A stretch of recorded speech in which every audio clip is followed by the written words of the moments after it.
Introducing PubCoin. PubCoin is the rewards program for pub sports contributors. Regular chat contributors share their play of the day, POD, in the YouTube chat, including the phrase POD in their message. At the end of the week, the amount of units earned are converted into PubCoins. PubCoin can be used as reward points for prizes, shop discounts, and contests.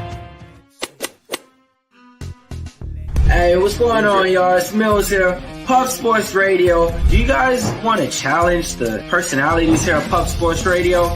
Do you guys think you're better than them at entering in your MMA predictions and picks? Would you want to get paid for it? $100? Here's how you do it, man. You sign up right here at the link below. It's just this easy. PubSportsRadio.com. Enter your email, pick your weekly picks. That's it. Oh, and you get bonus points if you can predict how they're going to win in what round. Every single week, a new winner's getting crowned. So every Saturday on Pub Sports Radio. So come on and check us out. You can win $100 just for signing up. Only thing you need to do is see if you can beat us here at Pub Sports Radio by entering your UFC predictions and picks weekly.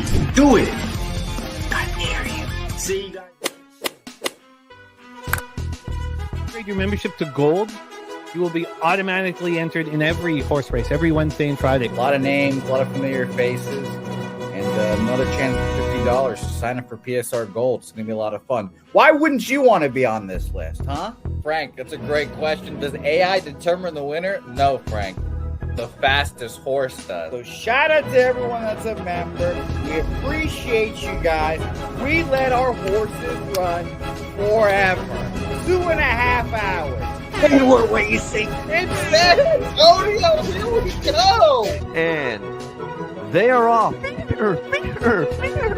You know I'm not winning this. My horse ain't like this. And here comes Big Show, who says 2 minutes is too long.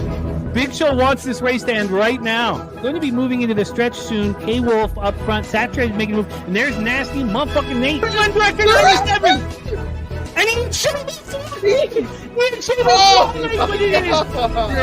Director 97. $100. He wanting all the money. Oh my God, Director! And it's Director 97.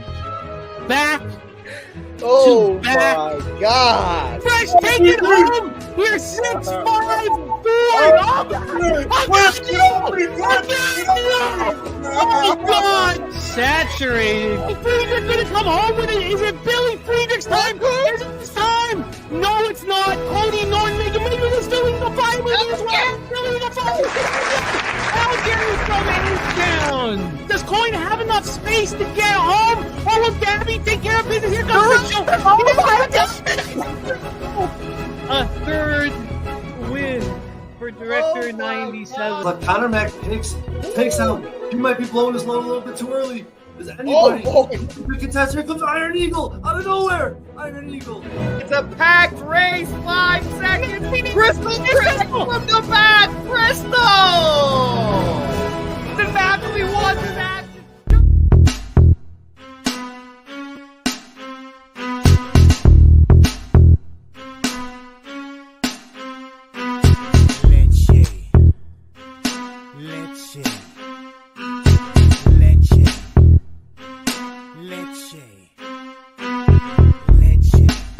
Get 'em, Jimmy, where Loshak at? The bottle's getting empty, I'm not cracking, we stacking. Chips, all of this, what I want, plus money winners, that's what I'm on. You can say I'm gone, I prefer elevated, Pub Sports Radio. Time to get educated, who get produced, play the juice, let loose with so much abuse that the bookies wanna call the truth. They get slaughtered, can't forget Jeff and Low Baggers in the chat. That's a little weapon, cause we lead. Oh yeah, pubbing. We be pubbing! What up, cappers, gamblers, punters, hustlers, low baggers? Happy Tuesday, July 2nd to all of you.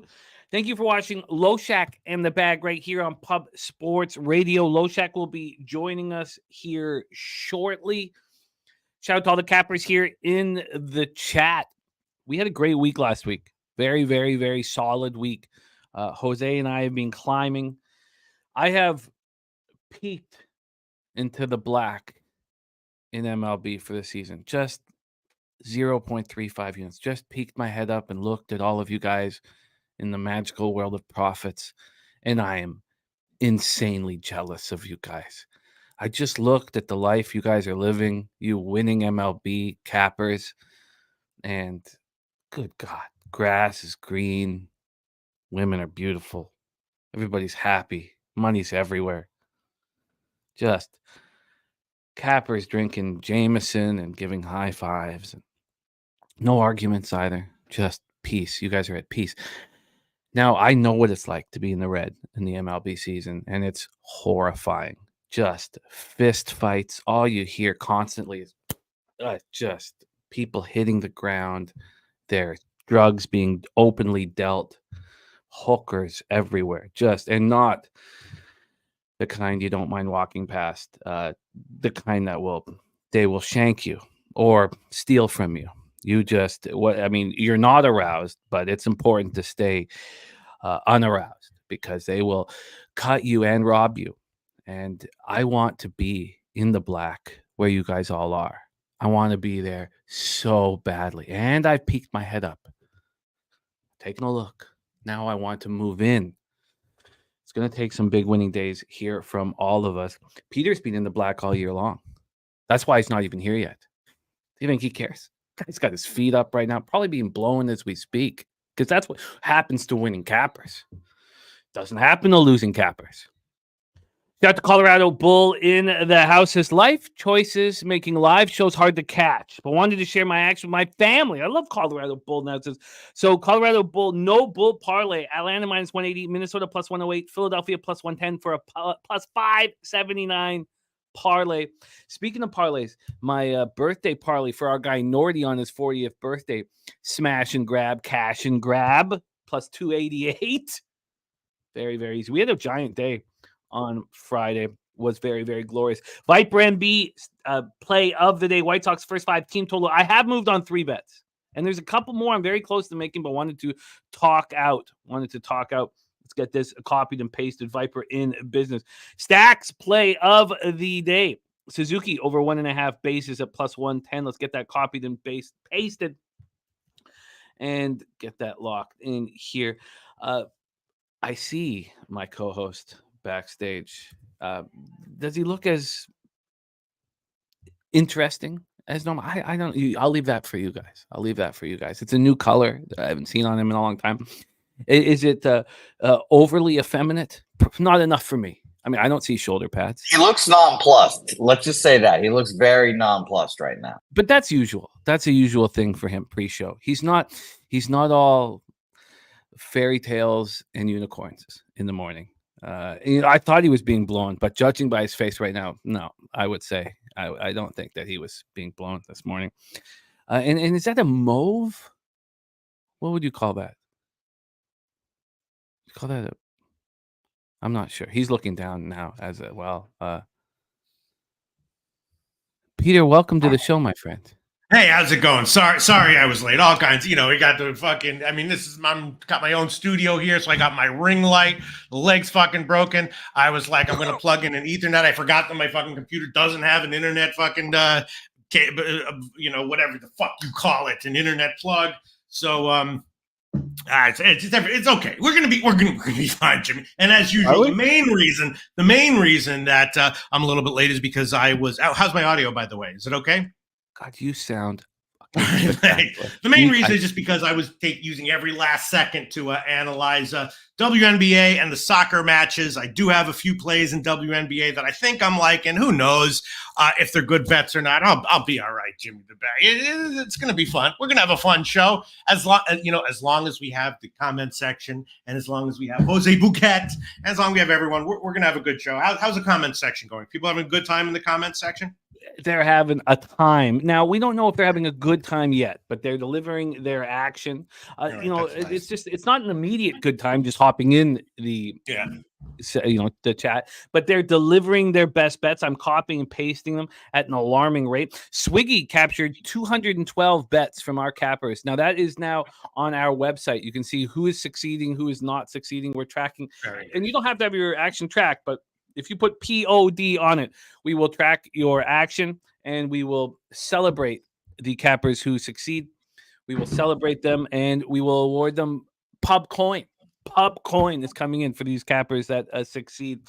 Gerald Jones here on Heater played a Houston Toronto under first 4.5, under 4.5 -1. Oh, that's an interesting one. Yeah. And he's on the Angels -110. Go ahead. Yeah. Oh, that's good. I want to fade the Angels. I want to challenge Jose Soriano, whom I love. Everybody knows I'm a huge backer, but I like challenging these pitchers that are out of their rhythm. And, he was out. He had an infection, an abdomen infection. Mm-hmm. So we haven't seen him since, I believe, I'll go over my notes when we break that game down, the 12th of June. And, we saw what happens when pitchers are out of their rhythm. They just, I think Soriano might need that rhythm. And I love him. I kind of like Mitch Spence too, so it's pretty easy. But I haven't moved on yet. I wanted to talk all that out. I'll tell you my thoughts. Morgan Spooner on the Angels and Gerald Jones on the Angels. I'd love to hear your thoughts right away. Yeah, first of all, I might have a brain infection, so I might be wrong, but out of their rhythm, right? People who are absolutely next level, like friggin' Imanaga and people like that, yes, they get out of their rhythm, they're going to get crushed. People like Soriano, who's having like a good year, then had a couple of off starts, then had like a stomach infection because he couldn't keep his abdomen out of the gutter, and now he's back, got 3 weeks off. Sure. I mean, obviously, rhythm matters for all professional athletes, but what I find is it really matters when you have guys like Imanaga, who's just like, next level. No one's that good long term, just out of control. And then they give him a little extra rest, and now you're like, oh, he's going to be even better. That's when it fucks him up. But someone like Soriano, quality pitcher, bunch of innings. Last 2 starts were, we're fine, but less good than normal. Now he gets 3 weeks off. I don't factor in the out of his rhythm nearly as much with someone like him as I would with someone like Imanaga, who's like, striking out 10 in a row every game, and then they give him 7 days rest, and you're like, now he's going to strike out 15. That's where it matters to me more. Interesting. Well, I haven't moved on it, so that can comfortably keep me off it. I've yet to move on that. Jay Peasy, Subhuman Gaucho. We're getting best bets here from the chat. Subhuman Gaucho on Austria, which is very, very helpful. Very, very helpful as we are capping Euro, then Copa, and then we're closing with WNBA. And we need both Peter and Jose Bouquet to deliver. I'm copying. I will say, sorry. Oh, yeah. I will say the only bet I made a few days ago was Austria draw no bet at like 260 or something. I forgot what I got. But yeah, I was already on that before I knew we were going to cover it in these shows. I love it. I absolutely love it. I love it. Let's get this here. And Jose feeling very good about Venezuela. Venezuela winning the group. He picked up a cool 137.50 off of me, much to my chagrin. And also, when his country plays Canada, it is falling on Venezuelan Independence Day, which is not good. Woo! Not good. The can's coming. That ass whooping. Oh, fucking! They're gonna have it in Arlington too, Jimmy. I don't know how many fucking people they're gonna pack in 100,000 of my cousins in there. Oh, I think it's even more annoying when he's not using his microphone. When it's just a computer audio, it's even more annoying. I think it'd be less annoying if it sounded clear and strong, but just that poor. Great times are going to be had on July 5th. Yeah, Bo Jackson says God if it can. I wish it didn't land on that day. Very upset to hear it. It was almost July 4th. Yeah, I was very upset to hear it's landing on Venezuelan Independence Day.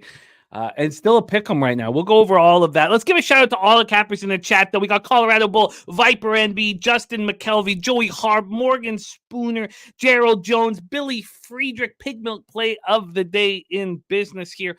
Troy Torrance says this opportunity on this card is massive. Only action so far for him is Blue Jays money line in the under 8.5. NJ Striker, Rocco Rogers. That's Monica Serious Business.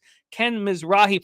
That's Monica came in when I was capping CFL last week. She said it's so great to see someone capping CFL. I don't know if it was that's Monica pushing the glory, but swept the board in CFL and have moved on 3 spots on this week's card. I thought this week's card was so hard. It's starting to become a little more appealing. I don't think it's hard. What I don't think is difficult at all is challenging Shea Patterson. Yes, he's got the resume where he should be, well, he was like the highest thought of quarterback, coming into that 2016, freshman season. Then, he went over to Michigan and he put up big numbers. I challenge him to come on our giant field and deliver. I do not believe that he's capable of doing it. So I'm on the Argos with a ton of confidence, and I will double up as soon as I can. I'm not able to yet. The first halves aren't up yet for me. So I will. Oh, is it up now? First halves are up now. Okay, so I'm gonna move on that. I'm gonna double up on the Argos. I already have -3, and this line's moving against me. My line's moving against me, so no concern with that. Also, I'm on the Bombers, and I'm gonna double up here as well. But I'm gonna wait on the double up. I want to know if it is Streveler. I'm fine if it is. I'm fine if it is. If it's not Zach Caleros, I'm fine with that. And then I've also moved on the under 53.5 in BC Lions Hamilton Tiger Cats. I'm also interested in the Tiger Cats at +5.5. Kind of want to see where the market goes on that one. And that the total's going against me too. Now it's juiced to the over 53.5. So those are my 3 bets thus far. 3 bets thus far. Argos -3, Blue Bombers -2.5, and the under 53.5. And these lines are going to move drastically. They're going to move drastically. So I want to keep copying and pasting the cappers in the chat. A couple more shouts out. Series Business, Ken Mizrahi, Jay Peasy, the Nuke Worker, Mikey Money, TJ, New York Mets money line for TJ. Got it at +104, but -120 now for our guy TJ, moving on the Mets. That makes sense to me. I've moved on 3 bets. That's not one of them, but I'm very interested in joining. The Clark Edge, Brahma B, John Chow, Rich H says $1 billion spent by NHL GMs in free agency yesterday. I'd love to talk about that as well. I know we have so much work to do, but I would love to talk about that quickly. The moves that were made, have been very surprising. I'm shocked that the Canucks wouldn't give the extra year to Zadorov. They offered him $5 million, 5 years. He took the 6th year from the Bruins. I'm shocked at that. I love DeBrusk. I think he's a great, great forward and a great fit, but I'd rather have Zadorov than DeBrusk. I'm very surprised that they gave Marchessault the term in Nashville. Nashville's all in. They're going to try to win it all next year with Stamkos and Marchessault. The moves by Trey Living are hilarious.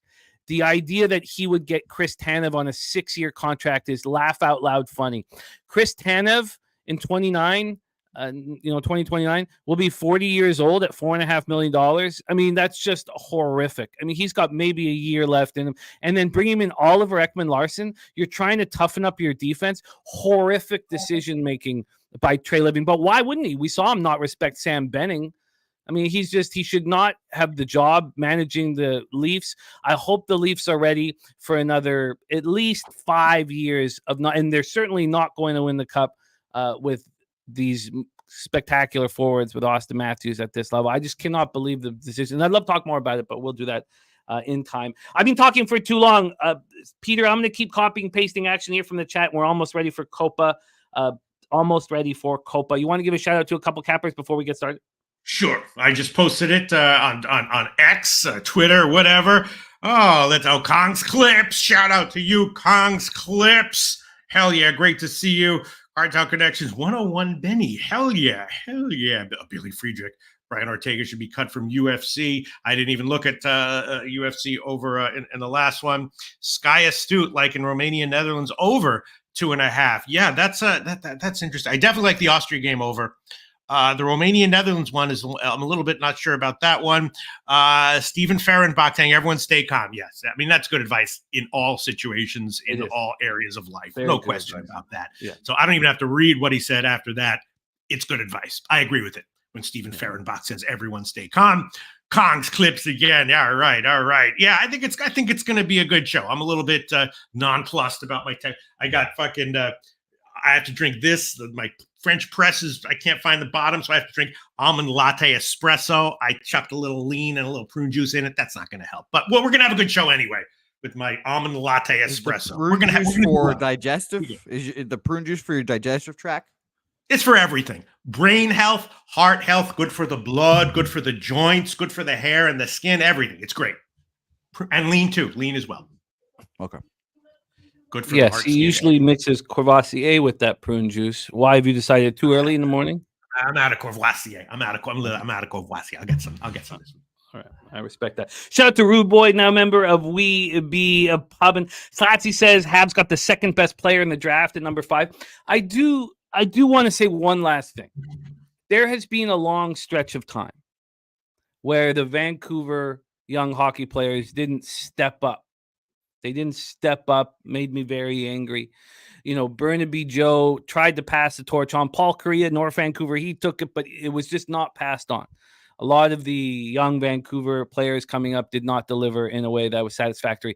And we have now had back-to-back first overall picks, Connor Bedard and Mac Celebrini, both out of North Shore Winter Club. I played against North Shore Winter Club all my youth, played against them. Now they weren't as dominant. They weren't the hockey factory that they've become. But shout out to the young Vancouver hockey players. There was an idea that you needed to have frozen ring. You need to be able to play outside all the time to be the best players in the world. And the Vancouver young stars have changed that. So shout out to Max Celebrini. I think he's going to be great. I really do. And shout out to all young Vancouver 604 hockey players stepping up after a long period of squad-ass zilch, thanks to Ryan Johansson especially, and others. So shout out to Mac Celebrini. Let's get to work. Shout out to all you guys. Thank you guys so much for joining us. Thank you for Rude Boy becoming a member of We Be Pubbing. And shout out to all you guys rocking with us. Let's get to work, fellas. Let's get to work. And you guys will be leading the way in these breakdowns. But we do have action from Cappers in the chat. Astute Chaos. That was his handle, Pete, when we were down in Costa Rica. He's now Sly Astute. He's got Romania, Netherlands over 2.5. Okay.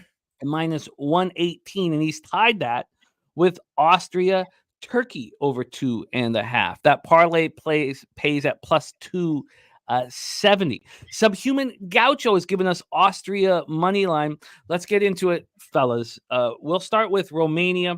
1-1-1. All 4 teams in Group B were 1-1-1, so they got the first spot due to goal differential versus the Netherlands, who were lucky to get in here. Also 1-1-1 in Germany for this one. Let's take a look at the line history and then hand it over to our guys, Mr. Loshak and Jose Bouquet. So first here, we'll set up the line history for Romania and the Netherlands. We'll go to Pinnacle for line movement. Right now, the Netherlands are minus 232. They opened up at minus 219. This line went against them. This got down to just like a minus 200. There hasn't been a ton of line movement. The early move, of course, was on the Netherlands. They got up to minus 250, but it's come back and stayed back. So right now we're at minus 232, which means we've had 13 cents of movement towards them. This total here is over 2.5 at minus 120. This opened up at 2.25, moved to 2.5, and that's where we stand now. That 2.5 is juiced. When it first moved to 2.5, of course, the under was juiced, but interestingly enough, this got up to 2.5 and then moved up to 2.75. So it's come back from that high point. That is the situation here. Romania, Netherlands. Peter Loshak, we'll start with you, and then we'll go with Jose, and then Jose will start Austria. Take it away, Peter, your plan for Romania, Netherlands. Yeah, I mean, obviously the big question, I mean, on paper, Netherlands way better. The question is, and they've underperformed so far. Question is, are they likely to bounce back here? Statistically they are, but a lot of times in these, the team that is overachieving continues to overachieve up until the finals. You see this in tournaments all over in all sports, including the Final Four. A lot of times the team that is just the Cinderella team is just kicking ass up until the Final Four, and then they are a good bet against in the Final Four. And so I would think that Romania would once again be a good bet, but statistically and on paper, it looks like a bounce back for Netherlands. So I'm not gonna. I have no bet on it as of right now. Maybe I'll cap the cappers and make a bet. My historically, I would say bet on Romania to continue to overachieve and Netherlands to continue to underwhelm. Statistically, I would say bet on Netherlands to bounce back. No bet for me so far. Jose Bouquet, do you also believe the Dutch bounce back? Yeah, I like Holland. I don't know. I'm a little biased because I have very much enjoy the Netherlands. They're one of my favorite international teams, but I agree with the win to nil comments. Plus 125. I think that's just better value than anything else you can get here. But I will say, shout out to Flash. Keep betting those full-time draws and both teams to win in penalties. And you guys will be making money in these round of 16 games. It helped. They're cash for Portugal, obviously, already. So we'll see how it keeps going. But no action in this game, but win to nil for the Netherlands was interesting. Flash bet draw on this one? No, he's been betting okay. win in penalties for Right, the okay, knockout stages. Okay. So, But you don't know what he has on this one specifically. No, not on this one specifically. So, Jose, are you moving on the win to nil? No, I'm not. I'm staying off. I think the Netherlands have a very good defense, but the issue with the Netherlands, as it typically is with my favorite international teams, they have a shit manager. They have a shit manager that I don't trust, and their offense is not very good either. So the defense, I believe in, trust in. Shout out to my guy Virgil van Dijk, but at the end of the day, I just don't trust the manager's nuance to out manage a Romania team that has been, good in the group stages. We'll see if it continues, but I do expect them to fall flat here just against a good defense. Let's roll on to the next spot on the board. 3 p.m. Eastern. We have the first place team in Group D, Austria, going up against Turkey, who plays second in Group F, though both teams 2-0-1 here. We've heard from Subhuman Gaucho on Austria. Over at Pinnacle, Austria is sitting at minus 104. They opened up at minus 109. This is not really moved very much. It's always sort of been between around plus 103 and minus 114. Not moved very much at all. Let's take a look at the total here in this one. The total is sitting at 2.5, and this total is juiced to the under. This opened up under 2.5, minus 107. Now it's under 2.5, minus 111. Again, just like the other, it's a very small window of movement. We've seen it get up to under 2.5, minus 116. We've seen the under 2.5 be even money. Jose Bouquet, Austria, Turkey, your second spot on the board. Robert Franklin on Austria, Viper MB on Austria. Take it away, my man. Yeah, this is the game I like both teams to score in.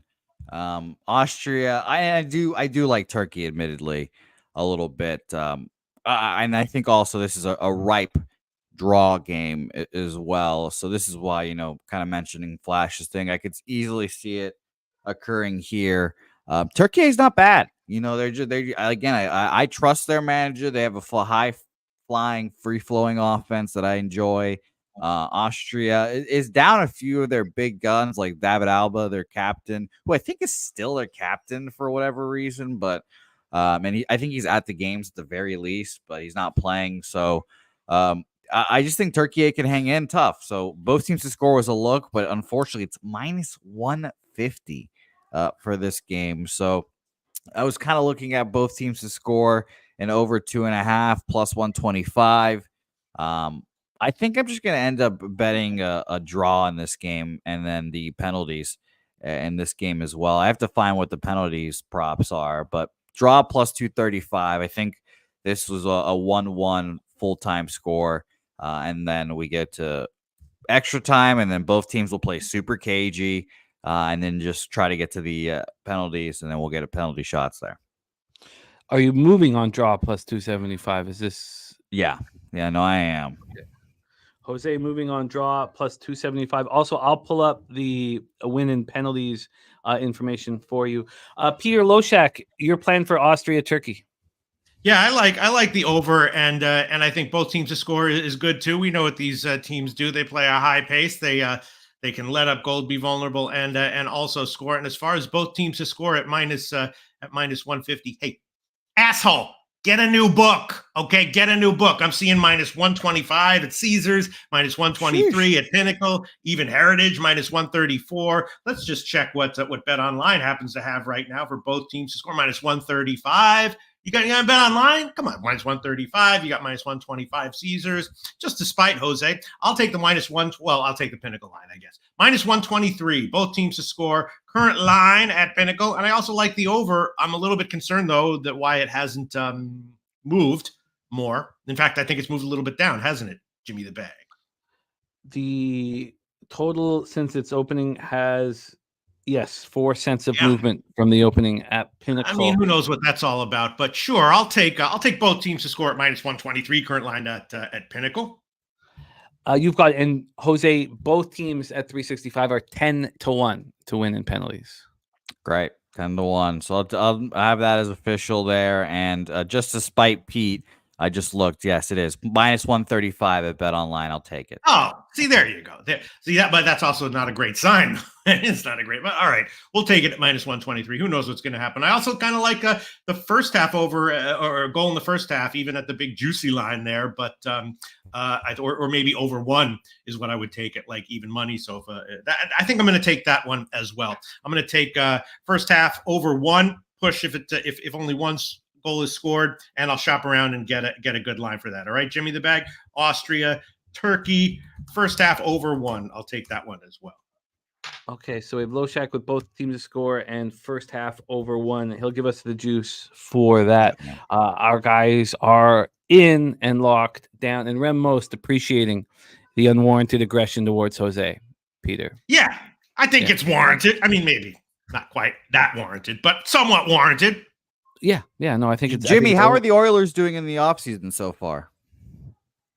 They have a lot of decisions to make, as you know, they made it to the Game 7 of the Stanley Cup Final, so it's a tricky offseason, and they got to get rid of Kane. They got to get rid of a bunch of. They have a lot of decisions to make here, but I think Rem would appreciate that your concern for. I want to. Have they signed Big Leon back? Well, it's not about. They get 1 more year of this phenomenal contract. Okay, so he has to be extended. The question is, it's what we were dealing with Malkin and Crosby 10 years ago when they both signed those $8.7 million contracts. How much did you pay them? Remo said they actually did well yesterday. I think they're in good shape. They're going to win. Good, because I'm betting them to win the Stanley Cup with you guys. So I'm a concerned father. Yeah, no, as we should. But I think we do need to. I haven't bet it yet. Even if it's a tiny bit shorter in a bit, I still kind of want to get through the offseason. Let's talk about Copa. There's Nordy in the house. Says, what up? Let's go Netherlands. Shout out to Nordy. Just celebrated his 40th birthday, our guy Nordy. Brazil versus Colombia is where we. Oh, you want to start Costa Rica, Paraguay? That's okay. Brazil versus Colombia, Levi Stadium in Santa Clara, California. Brazil 1-1 thus far. Had that listless draw with Costa Rica versus Colombia. That was right. Or did they beat Costa Rica 3-0? No, I'm tripping. They scored. They scored. I got both teams to score on that. It was 4-1, I think. Okay. My bad. I'm tripping. So I did think so. Now I'm doubting myself, but whatever. The point is they won. And that Uruguay win last night was a thing of beauty and big cash for Billy Friedrich. I did move on the Uruguay to win it after Flash's show, and I got a bonus to 450 on it. But the problem is that it became 550 before the American game. Wow. So I could have just waited. That was a little bit higher than they even opened, and I couldn't quite figure that out. Bankroll Spence says USA soccer is an embarrassment. They should all be cut from the team. Brazil versus Colombia. Okay, let's take a look at the line history here for this one. It is the Copa, Peter, and Jose has been very good in the Copa thus far. Oh, shit. Yes, he's been very strong. This total is at 2.25. This opened up minus 107 to the over. Now it's just minus 103 to the under. It's not really being a move to the under because they've just tightened up the VIG to 10 cents, whereas it was at 25 cents when the line opened. So it's not really being a move in any direction. Let's take a look at the money line for this spot here. On the money line, we have Brazil at minus 106. They opened up at minus 123. There's just been a lot of negativity towards what people have seen from Brazil. Jose, let's get started with you, as you have had great success in the Copa thus far. Brazil, Colombia, your plan. Yeah. By the way, Jimmy, I said this yesterday, a secret between us friends here. When I was walking into the stadium on Sunday and I realized how many Venezuelan people were there and just how much of a cauldron it was about to be, I immediately put 2 units on Venezuela to win that game. And I was very close to just going like max bet, like everything I can on Venezuela, and then my better judgment took over. I still won, thankfully, but whatever. It was very dangerous there. But shout out to them. But Brazil Colombia is interesting. So I looked up some notes to talk about in this game because I was very interested. Because Brazil, this is a must-win game for Brazil if they want to win the group. They're going to qualify. And it's going to be very interesting to see because if they're second place, they get harder teams, and that'll be very interesting to see who they come out with and on all that group. But Colombia has looked pretty solid. James Rodriguez still plays for them, which is hilarious to see. Still looks like he's 19 years old. Last 5 games, if you guys are interested against these teams, 2-1 Colombia, 1-0 Brazil, 0-0, 2-1 Brazil, 2-2. The most recent one is that 2-1 Colombia win, which is a pretty surprising one, to say the least. Here's an interesting fact about Colombia here. It took them, before that win, 3 draws and 4 losses across 7 matches against Brazil. They finally get the win. They have never in their country's history beaten Brazil in back-to-back games. They've never beaten them twice in a row. That is crazy to me. I don't think this is the Colombia team to do it. I think this is going to be definitely Brazil just going to go out there and attack. I kind of thought the over was live here. But truthfully, I sat back and I was like, man, Colombia draw no bet just feels like good value here. You just take a big plus money a spot there with them, and I haven't looked at how big it is. I'm expecting like at least plus 200, but we'll see. But I think Brazil's going to come out there and try to win the game, obviously. But all Colombia needs to do is draw, and they win the group. So I think they'll play defensive, and they'll just try to get them on the counterattack, and that's probably what Colombia will love to do with the speed. They'll run at Brazilian defenders who can be very rickety, and though they have the best goalie in the world, I think he can be got, just like he was gotten against Costa Rica, I believe, when we got both teams to score there. So Colombia draw no bet was very interesting to me. I don't think I'll move on it officially here, and it is, in fact, plus 200 on where I'm looking right now. Could be better where Pete's looking. I'm getting minus 110. For draw no bet Colombia? Oh, sorry, that was tie or Colombia. So draw no bet. Sorry, let me go to draw no bet.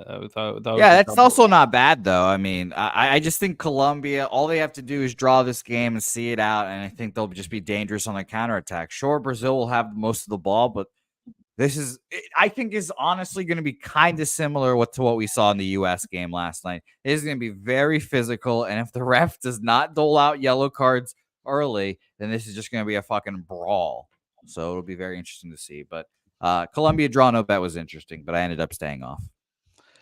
Peter Loshak, Brazil, Colombia. Yeah, I'll tell you what I'm thinking, and I need your advice, Jose Bouquet. I was just kidding about. I'm sorry I lashed out at you before. We're just doing shtick here, trying to get ratings wherever we can. Seriously, let's put all that aside just for 45 seconds. I need your advice here. I agree with your analysis of the game. I think first half under is a good bet. And I'd be willing even to take like 1.5 just in case there's some fluky goal somewhere, even at minus 250 or so, 260 or so. Jose Bouquet, what do you think of that? Obviously, I like the 1.5 better. So I like 1.5. Yeah, the half would be a little scary because, like I said, if Brazil, what I think Brazil is going to happen is they're going to control. That's going to be like 60% possession for Brazil in the game. Yeah. And they're just going to control the ball, try to attack the whole game. And then Colombia is going to shoot on the counterattack, and they're fast as fuck. Colombia's defense is pretty good as well. So You know, it's Thank you, not Jose. like they're the best team in CONMEBOL, and I think Venezuela is actually above them. And if Venezuela played Brazil, it'd be curtains for us. But you know, I think it's just the fact that they just need a draw here is the big thing, because Colombia winning this group over Brazil is massive. Because if Colombia wins this game, or sorry, if the Colombia draws this game, I'm pretty sure they're gonna play Panama, and that's a great game for Colombia. They'll feel so confident in that. And then Brazil will probably end up playing Uruguay, Jimmy. So you especially, I think, are rooting for Brazil here Brazil today to as well. win. You're right. That's Okay. interesting. Thank you, That's Jose. why it went to 550. All right, sorry I lashed out at you. Yeah, All right, we'll that's take actually- we'll take the Caesars line right now at minus 260, under 1.5, first half, Colombia, Brazil. I'll see if I can find even better somewhere. But there you go, 257 at Heritage. We'll take that one. I'll shop around a little bit, Jimmy the Bag. That's Under much first better. half, under 1.5. What? That's much better. Yeah, it saved you 3 cents from that minus 260 to minus 257. God Thank you. bless.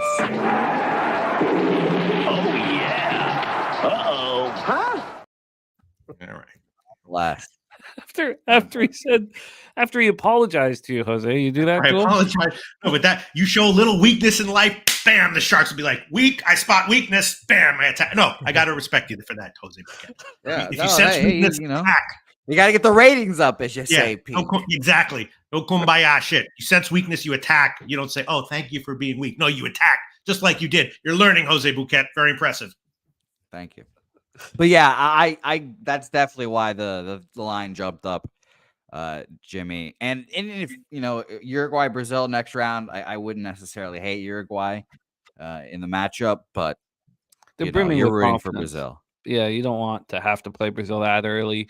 By the way, Peter, WT says the Terramina Leche girls got your back, Pete. So Well, I'll take what I can get. You know? move forward. Move That's forward more with than some people have. Let's put it that way. More than some people have. Move It ain't forward a with lot, calm. but it's more than some have. Bo Jackson says the Marlins have DFA'd Tim Anderson.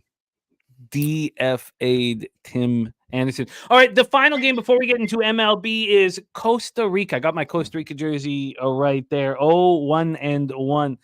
They parked the bus, is basically what our friend Flash was telling us. Versus Paraguay, who has had 2 draws thus far. This is in Austin, Texas here. This will be our final breakdown before we get into Holy MLB. shit! Not a fucking soul is gonna be at this fucking game.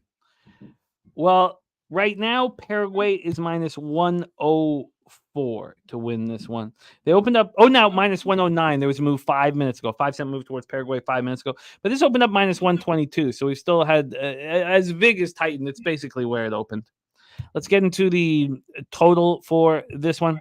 On the total, we are sitting here with under 2.25 at minus 109. This opened up at 2.25, and then it became a flat 2. This became a flat 2, and it was a legit 2. It wasn't too expensive either way. Back to 2.25 though. So why don't we hear you set this up again for us, Jose? Costa Rica, Paraguay, your plan. Yeah, this game, truly is one of those games that doesn't really mean anything. They're just, seeing it out, playing it out. And in those games, give me the fucking dog every time. I'd rather, if the team's not going to play for anything, I'd much rather have Costa Rica again, draw no bet, kind of situation there. Again, you'll probably get decent odds again, but I won't be betting this game. Congratulations to Costa Rica. They scored against Brazil, so. At least they have that, but it was 0-0 against Brazil. I was right. No, who was scored against Brazil? It was 4-1. They lost. We got it from our guy Joseph Gomez. They lost 4-1. Brazil beat Paraguay 4-1. Okay, it was Paraguay that I bet on. Yeah. So there you go. Congratulations to Paraguay. They scored a game, but Paraguay sucks. Costa Rica, I'd much rather have. So if Paraguay wins without a loss, they still don't move on? I don't believe so, because Brazil, let me double check here. And again, Brazil would probably have to lose to Colombia outright if that happens. Oh, you're right. Yes, if Brazil loses to Colombia outright, and then, I guess if they lose, then it's a goal differential. They'll both be on 3. Yeah, and then after that, And obviously, if the goal differential is tied after that, they go to yellow cards, which is fucked. So, it's WT tough. says the world is the Tico manager intends to start his younger players for experience prep for the World Cup. Yeah, I love that shit. And they've been playing teenagers like you've been like WT been saying, and I respect that shit. So, Peter Loshak, any plan for Costa Rica, Paraguay, or Paraguay, as we've put it? Yeah, I mean, I was roughly thinking what Jose was thinking about. I mean, I was definitely leaning Costa Rica in some way and under, right? I mean, if Paraguay doesn't have anything to play for, does that mean they're going to be lax on defense, or does that mean they're going to still try to score but not that hard? And Costa Rica's keeping it low strategy will work even better. I could easily see this game being the exact same thing of Panama yesterday. They score once. And then they take the foot off the gas. Paraguay is being eliminated. Okay, so not even. That's funny. Oh, because they have 2 losses. I was looking at thinking those were 2 draws. My bad. Yeah, they've lost. Paraguay's lost twice, so they've been eliminated. Costa Rica has the 1 draw. Yeah, so I think this could be a replay of what happened yesterday with Panama. Paraguay scores, they take their foot off the gas. And then Costa Rica comes back, and then Panama's going to have to scramble to try to put their foot back on the gas, and we'll see how it. Of course. Thank you, Ramon. That's the situation. I don't know what the hell's wrong with me. But yes, 2 losses for Paraguay. A lot of times, in other sports, when teams get eliminated from the playoffs, I like to bet them in their next games. Ramon Scott Sports says Paraguay has been eliminated. I am on Paraguay, and Robert Franklin says Paraguay money line. But Costa Rica plays that style. It's a very low scoring style, isn't it?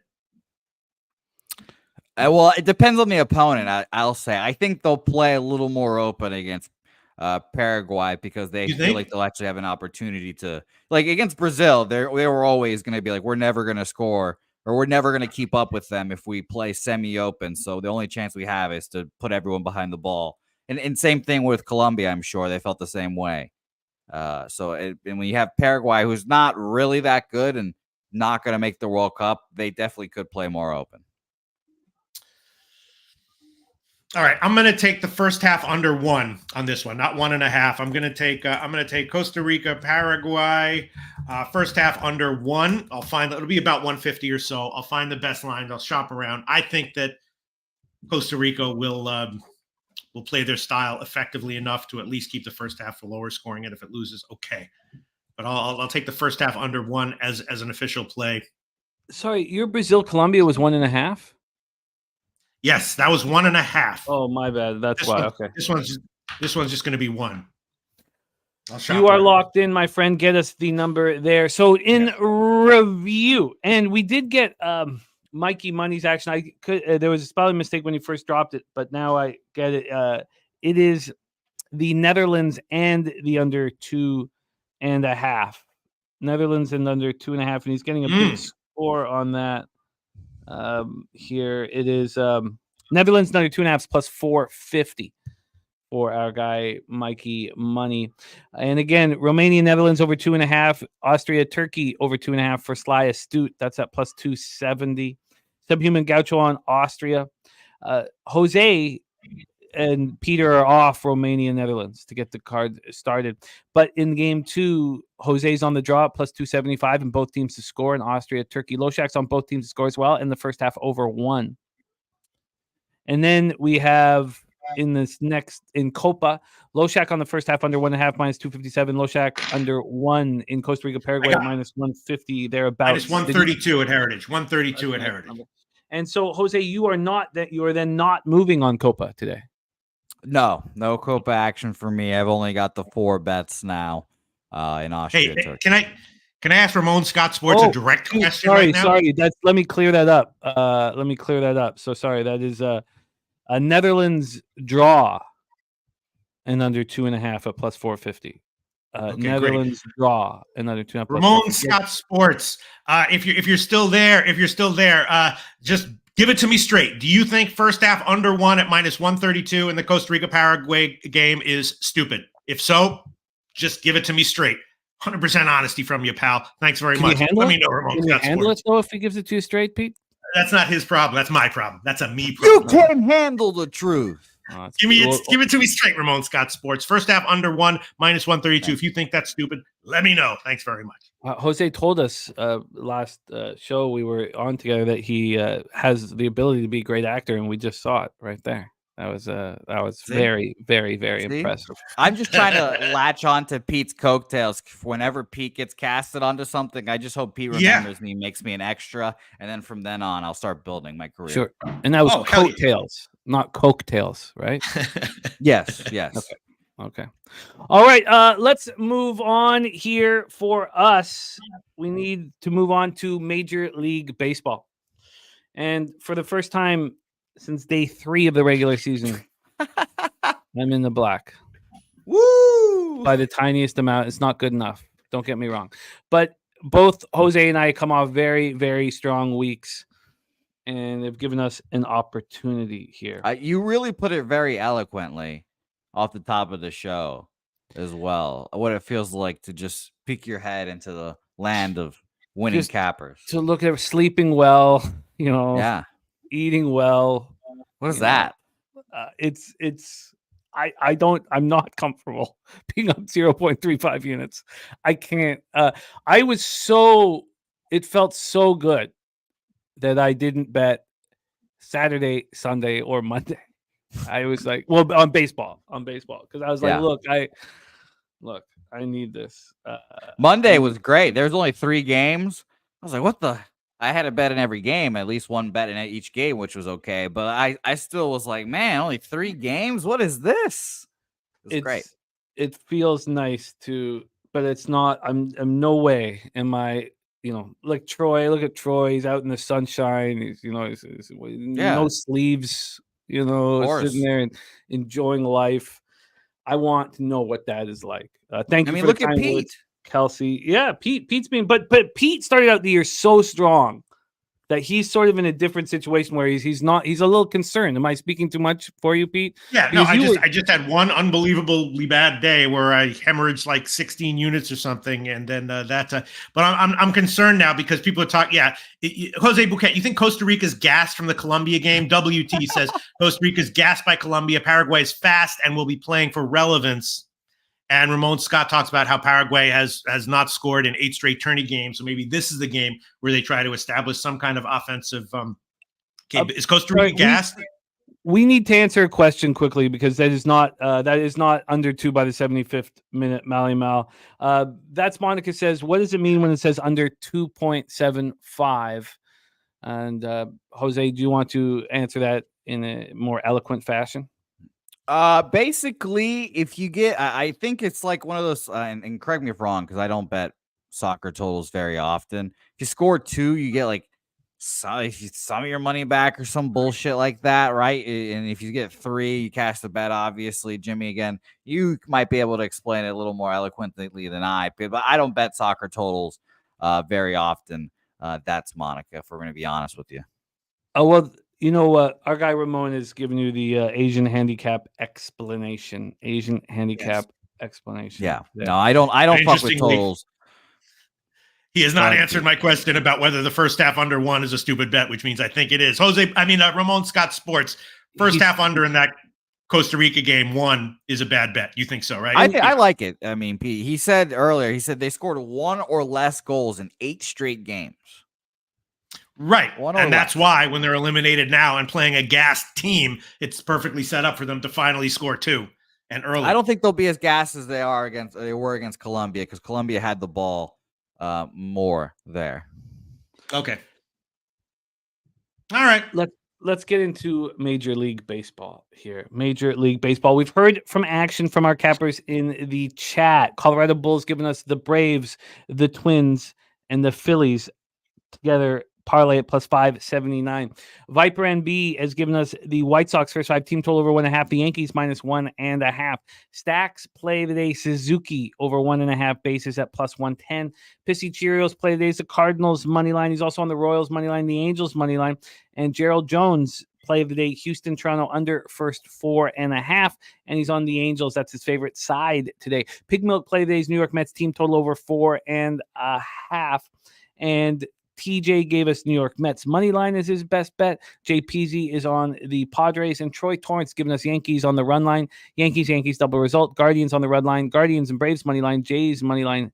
And Jays Astros under 8.5. Best bet for BJ is the New York Yankees. Let's get to work, fellas. We start at 6:40 p.m. here for Boston Red Sox, 44-39, 24-16 on the road at the Miami Marlins, 30-54, 16-27 at home. We're at Lone Depot Park in Miami, Florida. Cutter Crawford going up against Valente Beloso, who we just saw in his first career start. It's a 5-1 loss at the Royals, but he looked great. Valente Beloso looked great. 5 innings, 2 hits, 2 Ks, no walks. So the question here is Cutter Crawford. So we last saw him on June 26th. He threw 23 pitches over 1 1/3 scoreless innings in a game that inclement weather forced it to end. It's being resumed on August 26th. And they gave him the full rest because he's not been pitching very well. So they gave him the full 5 days of rest. We have Earl Sports on the Red Sox -1 here. And Steven Fehrenbach says, even with Cookie out there, I struggled to see my Guardians not bouncing back in a big way today. I think the Sox will put in a couple runs as well. LJ from H-Town says 9-4. The Red Sox are as a road fave. The last start we saw Cutter Crawford in was another start where he allowed 3 home runs. I don't have the numbers in front of me. I believe he's allowed about 7 home runs in his last 4 starts. 6 1/3, 5 hits, 5 runs, 3 of which were in the 5-2 loss at the Reds. He's been excellent on the road all year. 2.88 ERA, going over 40 2/3, 41 Ks, 15 walks. Red Sox versus righties, 274, 798 OPS. The Marlins versus righties, atrocious, 217, 590 OPS. Both bullpens have been very good. My stats, again, are from June 1st to July 2nd right now, and I will switch that to June 15th at some point, but I think I'll wait till after the All-Star break. The Red Sox bullpen, 3.54 ERA, 1.17 whip. Mariners bullpen, 3.59 ERA, 1.19 whip. Let's get into the line history here and the cash flow, and then hand it over to Jose Bouquet to get us started here. From a money line standpoint, these Boston Red Sox, and again, I'll be using Pinnacle line moves. Jose will be using Bet Online line moves. This opening up with Boston -157. Now they're -158. So no movement there.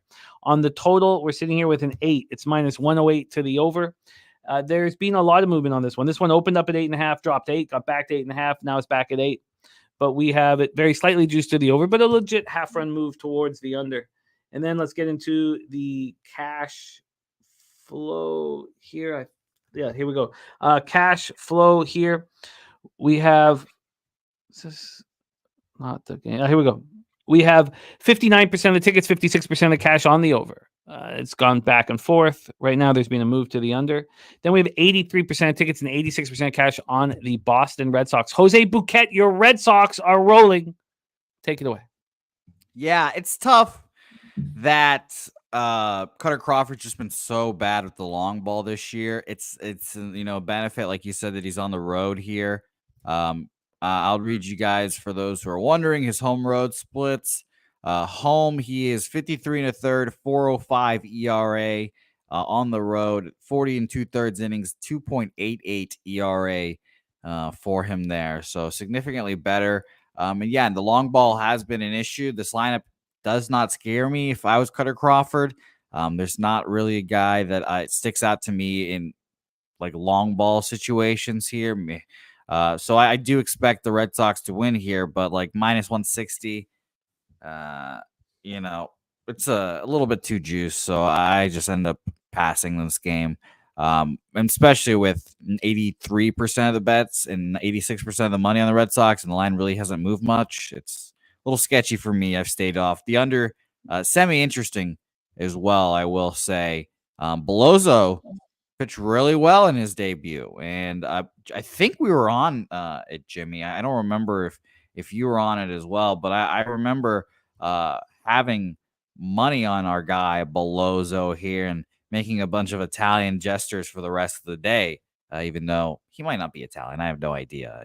He's actually Mexican apparently, so that's very funny. But I like the guy. I just like him because he made me money that one time.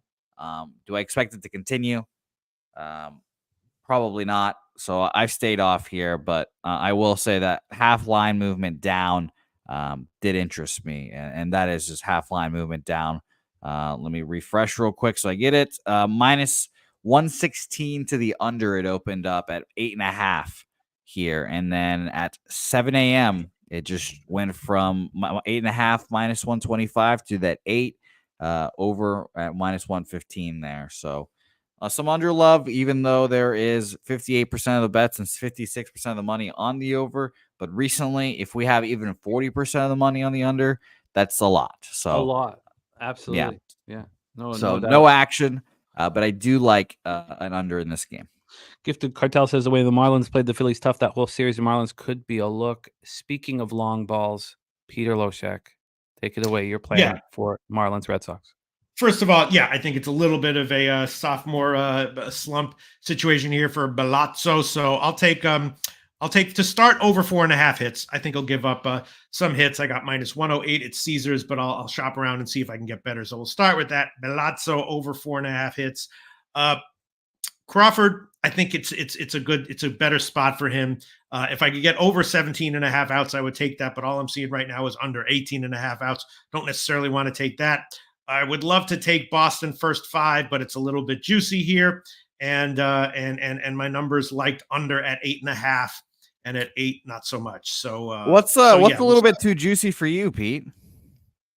Like 145, 150 or so. I don't like to. I have a personal rule where I don't like to take anything over minus 130. But that's just me. Yeah, true. That's me. Fair. That's me. I get it personally.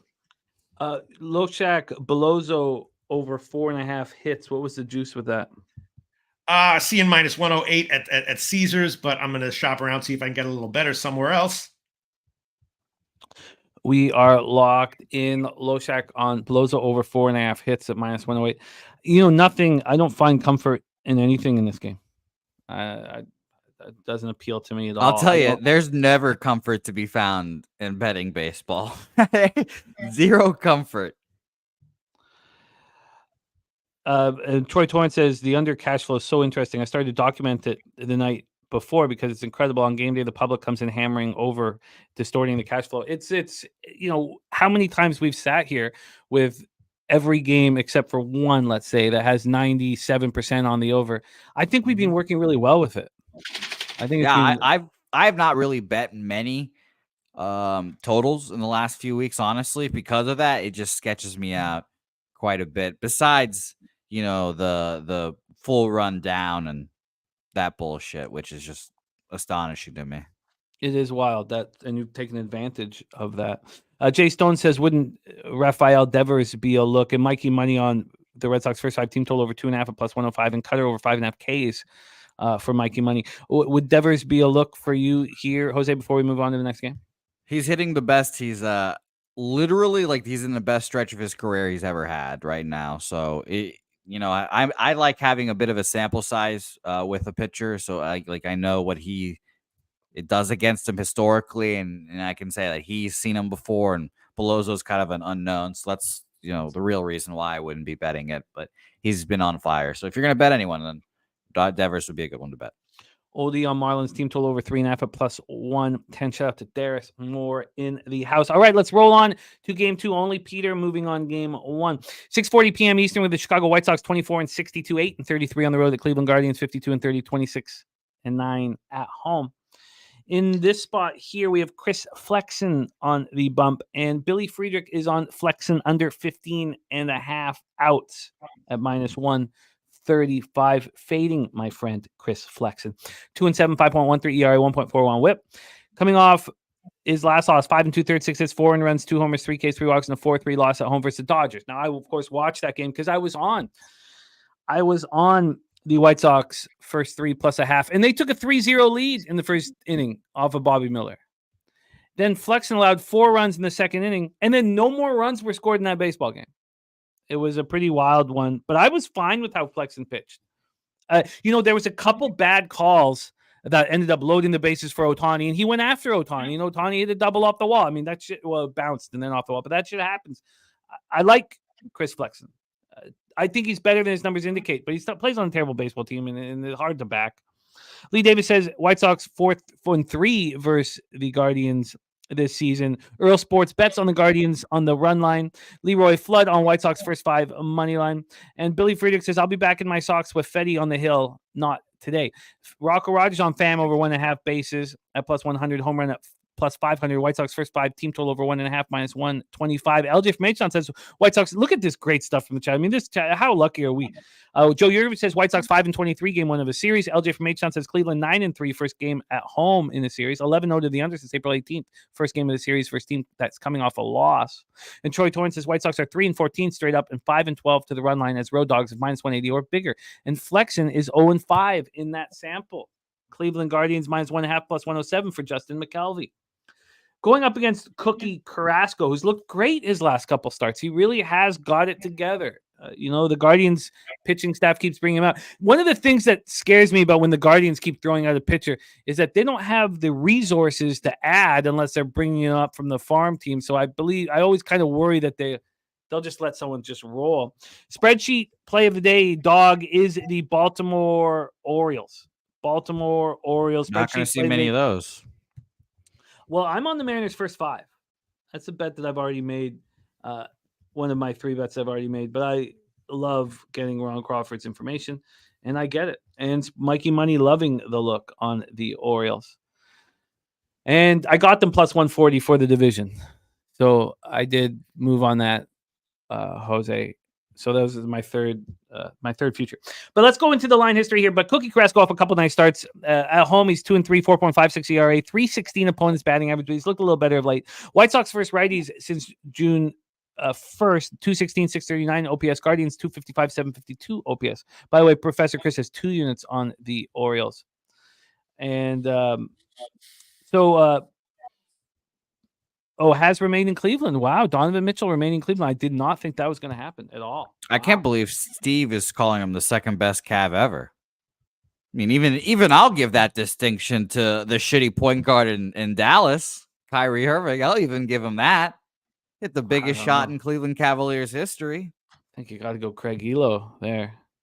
Carrasco and the Guardians. So Guardians 255, 752 OPS versus righties, and the Guardians bullpen being spectacular. 2.46 ERA, 1.11 WHIP. Okay, let's get into the weather to get started. Our first look at the weather. I will refresh this to make sure it's up to date. 88 Fahrenheit, 12.2 miles per hour to left center. Dies down to 10.1 miles per hour. Let's get into the line history here for this spot.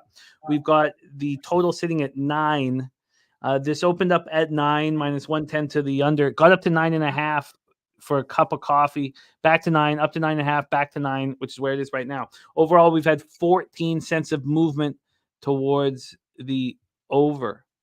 On the money line here, we have it sitting with the Guardians minus 201. They opened up at minus 199.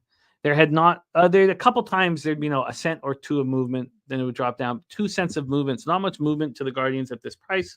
And then when we get to the cash flow in this one, we have 91% of the tickets, 95% of the cash on the Guardians, 53% of the cash, and 49% of 53% of the tickets, 49% of cash on the over. It's amazing that there's 47% of tickets and 51% cash on the under here. That is very, very, very interesting. Wow, 3 years, $250 million. That's what it crazy. Costs.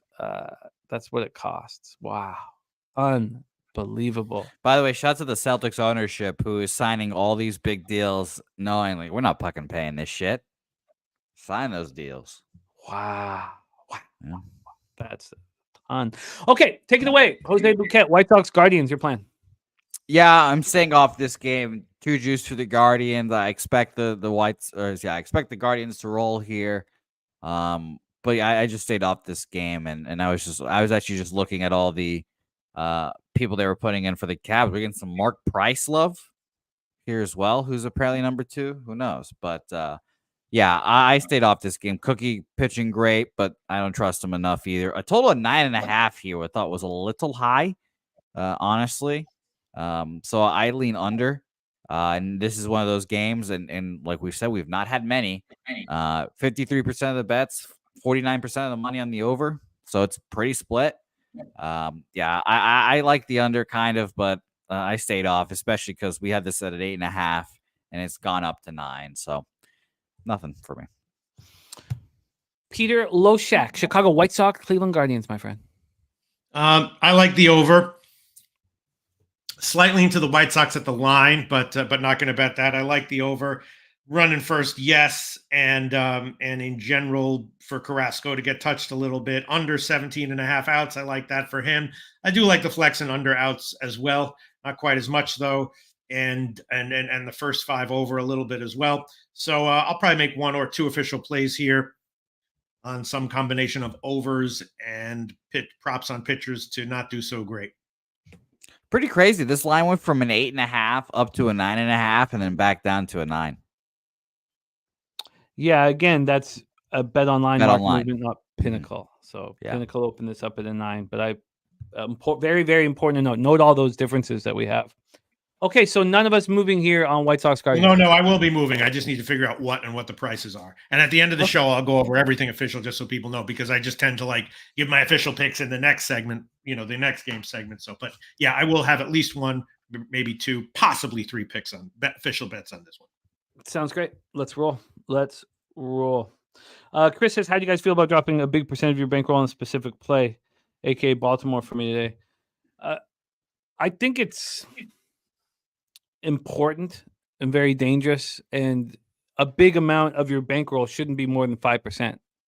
Yeah, exactly. Depends on what you mean by big percent. If you're talking about 4%, hey, go for it. I support it. Talking about 15%, I don't know. It's the old analogy I used to make. Think of it like milk, right? 1% milk, that's fine. 2%, okay. 3%, I don't know. You don't want to be drinking 20% milk, fat milk. You know what I'm saying? Think of it like that. Be very careful anytime you're going over unless you're talking about like a props market, where the limits are much lower and the edges can be much bigger. And I'm not saying you shouldn't do it. I'm just saying think twice. Think 2 and 3 times about it. Yeah, I mean, it depends how deep you are in the game. If you're still, a rec better and your bankroll's, a few $100, I mean, sure. But if your bankroll is the most important thing in your life other than your family, then you can't do that. There's just too much on the line. By the way, Romania looking good in the first 10 minutes, apparently. And I would say, if it's possible for you to bet more than 4 or 5% of your bankroll on a certain bet, then that's a good sign that you probably shouldn't be doing it yet. Yeah, you know what I'm saying? Yeah, no, it's I've bet 1 unit for the last 3 or 4 years of knowing you, Jimmy. And I try to strictly stay at those 1 unit bets as well. And I tried to make one of those big bets on Sunday, and I'm glad I didn't, even though I would have won. So yeah, I agree with you.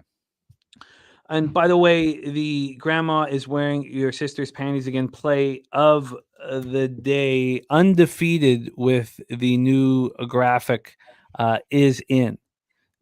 Grandma wearing your sister's panty, play of the day. White Sox and the over 8.5. White Sox and the over. I'm a little surprised that's not more with the White Sox money line in there. White Sox and the over 8.5 here for Mikey Money, undefeated since the graphic. Thank you for sharing that with us, Mikey. So we roll on. We're trying to get ratings, not lose them. You know that, right? Pete, relax. No, you're right. No, you're the no. Relax. You guys know what you're doing. I need you to relax. I have ratings. Everything's fine. We are in complete control here. I don't see how anything. I don't see. Thank God someone is. Thank God someone is. That's all. Should we put Pete in the background of this image? I don't see how anything can go wrong, Pete. I mean, personally, I think that we. Do you have any thoughts, Pete? No, not really. I'm still looking at what bets I want to make for the official for the Cleveland game. That's fair. That's absolutely fair. All right, let's move on. 6:40 p.m. Eastern. St. Louis Cardinals 43-40, 19-22 on the road at the Pittsburgh Pirates 40-43, 19-20 at home at PNC Park in Pittsburgh, Pennsylvania. We have Kyle Gibson going up against Mitch Keller. Helen Mitch Keller, if you could fire up another attractive woman for us, please. It's funny that Billy Friedrich and Chris don't seem as interested, as we are, and that's fine. I'll tell you this, Jose. I wanted to bet Mitch Keller and the Pittsburgh Pirates. I wanted to move on Mitch Keller and the Pittsburgh Pirates first 3 and first 5. I thought, and I was, I beat myself up for not fading Kyle Gibson off of his last start, completely out of his rhythm. He had a death. He left for a death. We don't know who the death was, so we couldn't get that information. That's fine. He came back. He didn't miss a start, but he came back. He was out of his rhythm, and he tweaked his back in warmups. Then later, 5 days later, there's a rain out. And then he pitches the next day, and he gets touched for 4 immediately. Then he keeps it together, goes 4 innings.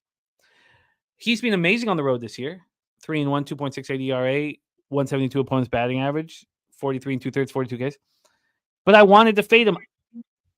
I was like, I don't want to be sitting here where I made a bet and the line's gone heavily against me. I just don't want to do that. There's no reason for me to do that. And I've all sort of done that with my first bet, and I would have done it with my first 2 bets.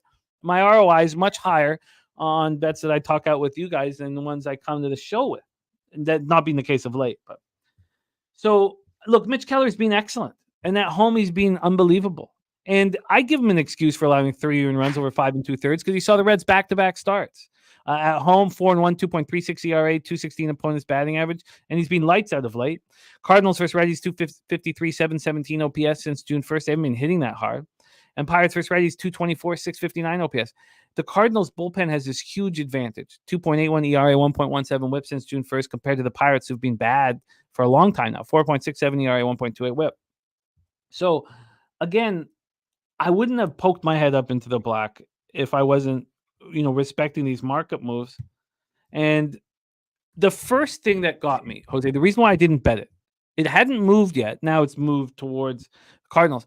But at first, the same price for the first 5 as the full game. How did that made no sense to me? How could it not be more expensive than Mitch Keller first 5? So that in itself, I was like, well, that makes no sense. I can't move on it. And then about an hour and a half, 2 hours later, Pinnacle, it was cheaper to take the Pirates first 5 than the full game. And I was like, look, I ain't gonna fuck with that. Cardinals open up at plus 113 and now plus 110. So a small move to the Cardinals.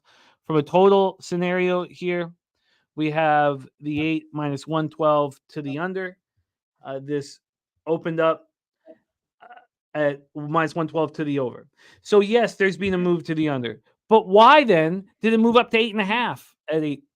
8 when did it move at 11:45 last night? A legit 8.5, and then move that. Why was there the U-shaped movement? A lot of this has made me uncomfortable. A lot of this I can't explain. So why would I get involved? Weather-wise here, 86 Fahrenheit, 10.1 miles per hour in, dies down to 8.7 miles per hour. So we have 2 teams that are hitting righties, a huge bullpen advantage for the Cardinals, a perceived advantage for Mitch Keller at home, first 5. This is wild here. Jose, take it away. Pittsburgh first 3, first 5 was my very first inclination on the whole card. Take it away, Jose, Cardinals, Pirates. Yeah, it's funny, and we've talked about how those very first bets that jump out on you or whatever are always ones that fucking kill you as well. And, I've stayed off this game. I think the Pirates are just a little bit, I guess too public or whatever you want to say, even though it's I guess not that, 79 and 72% of the bets and money on them here. The line hasn't moved their way much. I had this opening up, by the way, at Bet Online at minus 120, and it went down to minus 118 for Pittsburgh. So I've ended up staying off this game. For me, it's Cardinals or pass. And I agree, Mal. The Cardinals offense is very weird.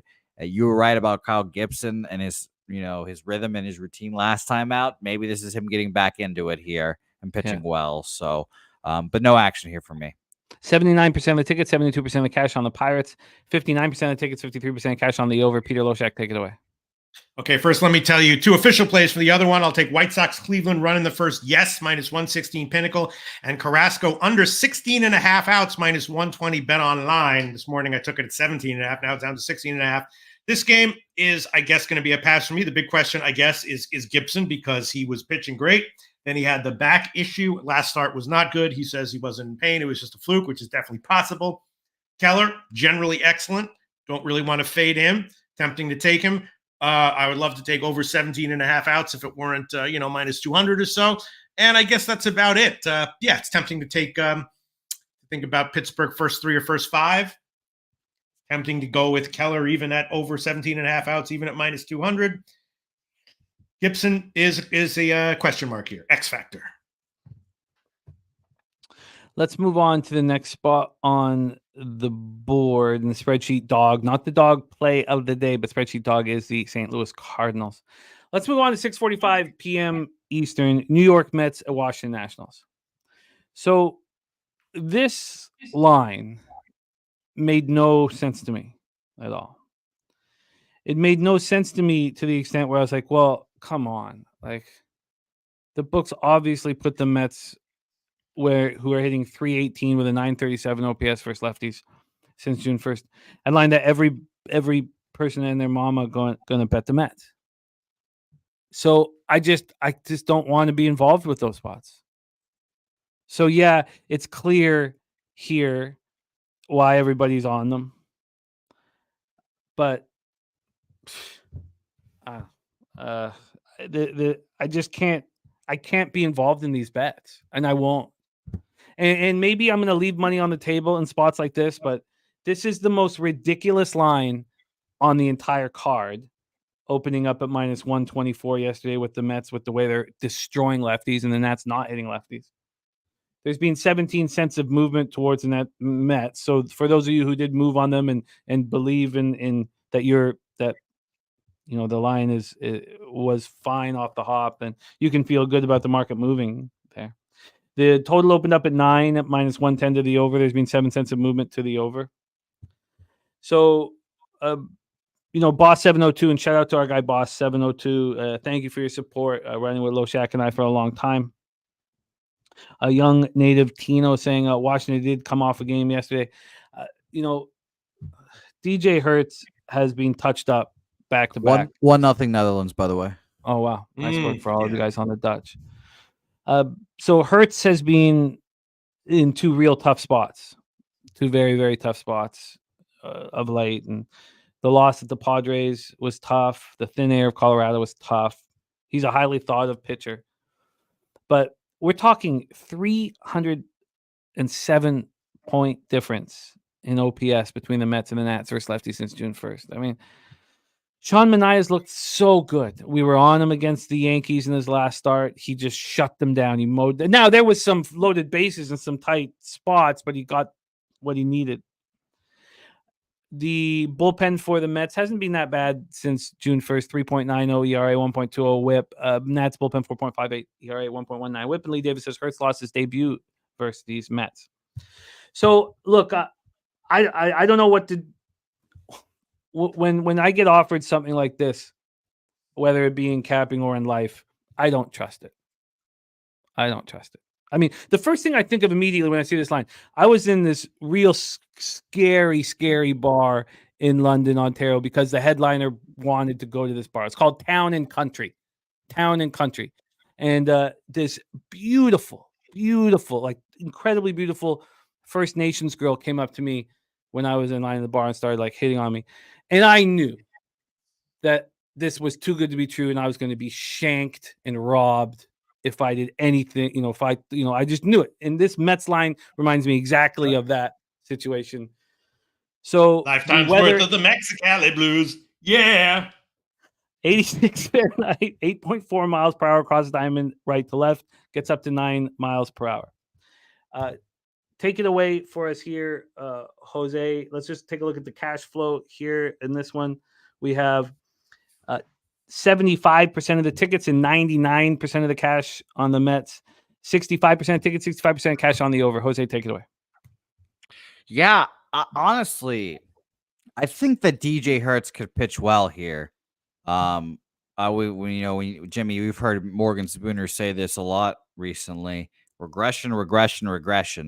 And sure, Mets full season have hit lefties really well. Third best, 123 weighted runs created plus. But 168 weighted runs created plus against lefties this full month is going to come down. I think they're going to regress a little bit win streak wise as well. I felt like I got really lucky on them yesterday. I was on them, obviously, with a lot of people. And they snuck out of that game, really. And I kind of like the Nats here, truthfully, because you're right. minus 120 opener I thought was pretty crazy. And sure, it makes me feel, if you're a Mets better, it makes you feel a little better that now it's up to minus 140. And, like I looked at, Mikey put in a pitching prop down there. Over 4.5 hits for Hertz is plus 117 at Bet Online. Like, that just feels, all those things just feel too good to be true, as you were saying. And I feel like this wench is going to come and shank me in the ribs as she's taking me out of the bar after 3 shots. So I think I'm staying off this game, but I was looking at an under in this game, full game, really. And she doesn't shank you. She arouses you. It's her friends that do the shanking. Peter, Mets, Washington, how are you handling this? I don't know, but huge shout out to J Stone 9. Huge shout out to J Stone 9. I'm going to send you guys a song after the show that you might like. My numbers like Washington here as a dog. I don't understand why it went up. I liked them at plus 120. Now it's up to plus 130 or so.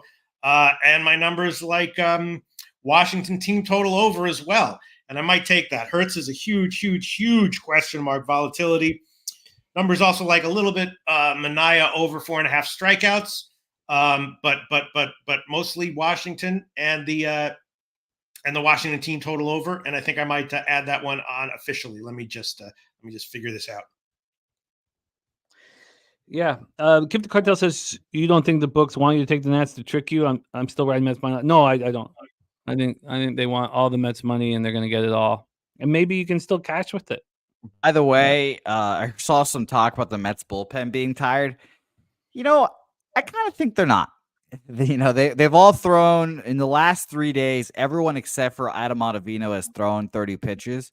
But let's just talk it through. So Adrian Hauser, 31 pitches on Sunday, didn't throw yesterday.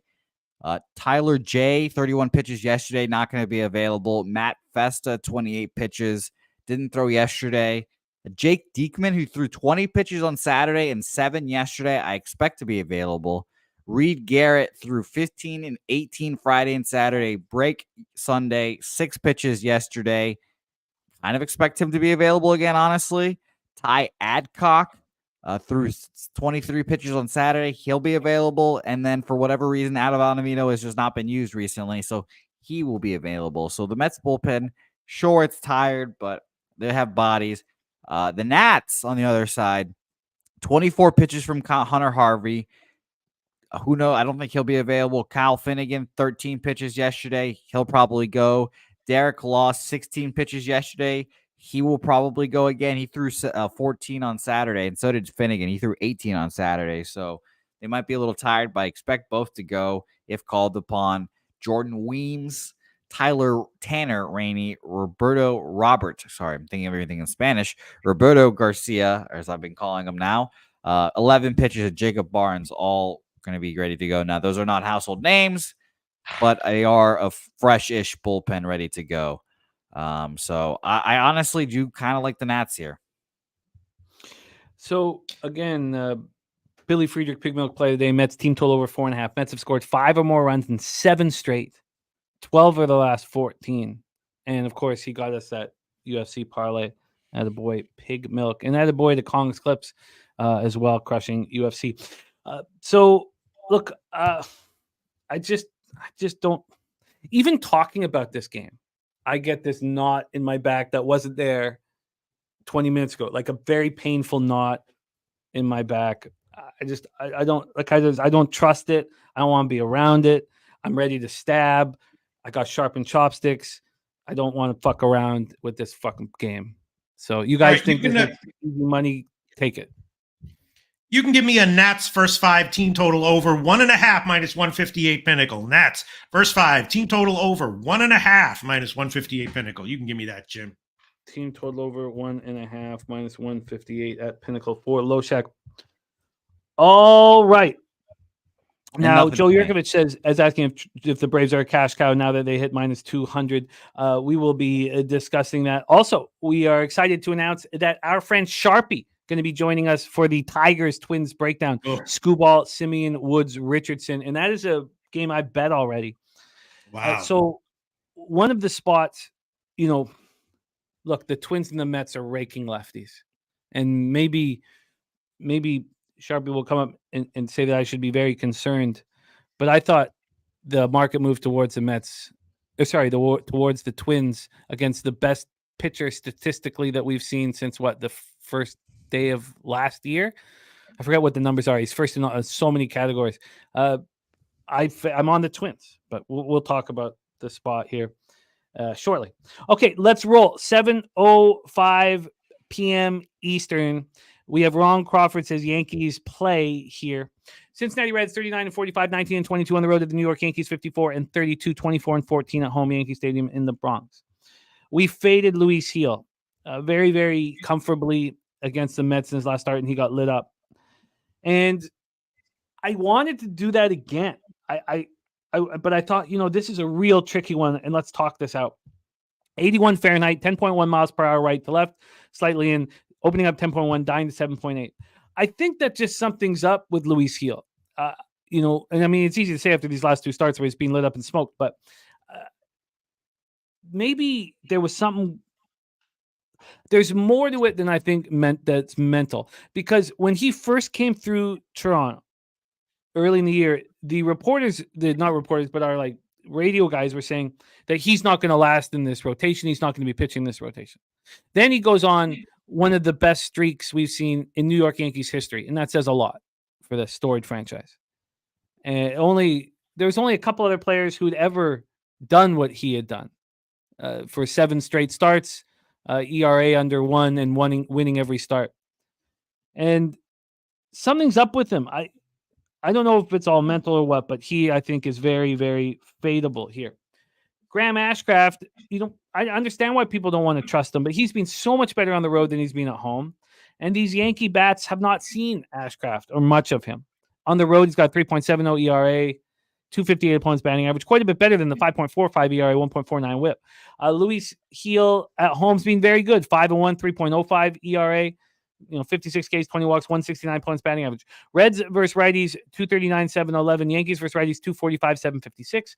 And the Reds bullpen, the Yankees bullpen since June 1st is now the second worst bullpen in Major League Baseball, only ahead of the Rockies. Reds bullpen, 3.07 ERA, 1.15 whip. So let's take a look at the weather here for this spot and then get into the breakdown. Again, 81 Fahrenheit, 10.1 miles per hour right to left, dice down to 7.8. When we get to the line history here for this one, we have the total in this one sitting at 8.5. That surprised me. This opened up 8.5, minus 107 to the over. It's only a 1 cent move to the over. That really surprised me and stopped me in my tracks and stopped me from betting the over. On the money line here, the Yankees are minus 206. When I first woke up this morning, that was the exact opening of minus 179. That was the exact same movement that I thought was going to happen in the Braves game.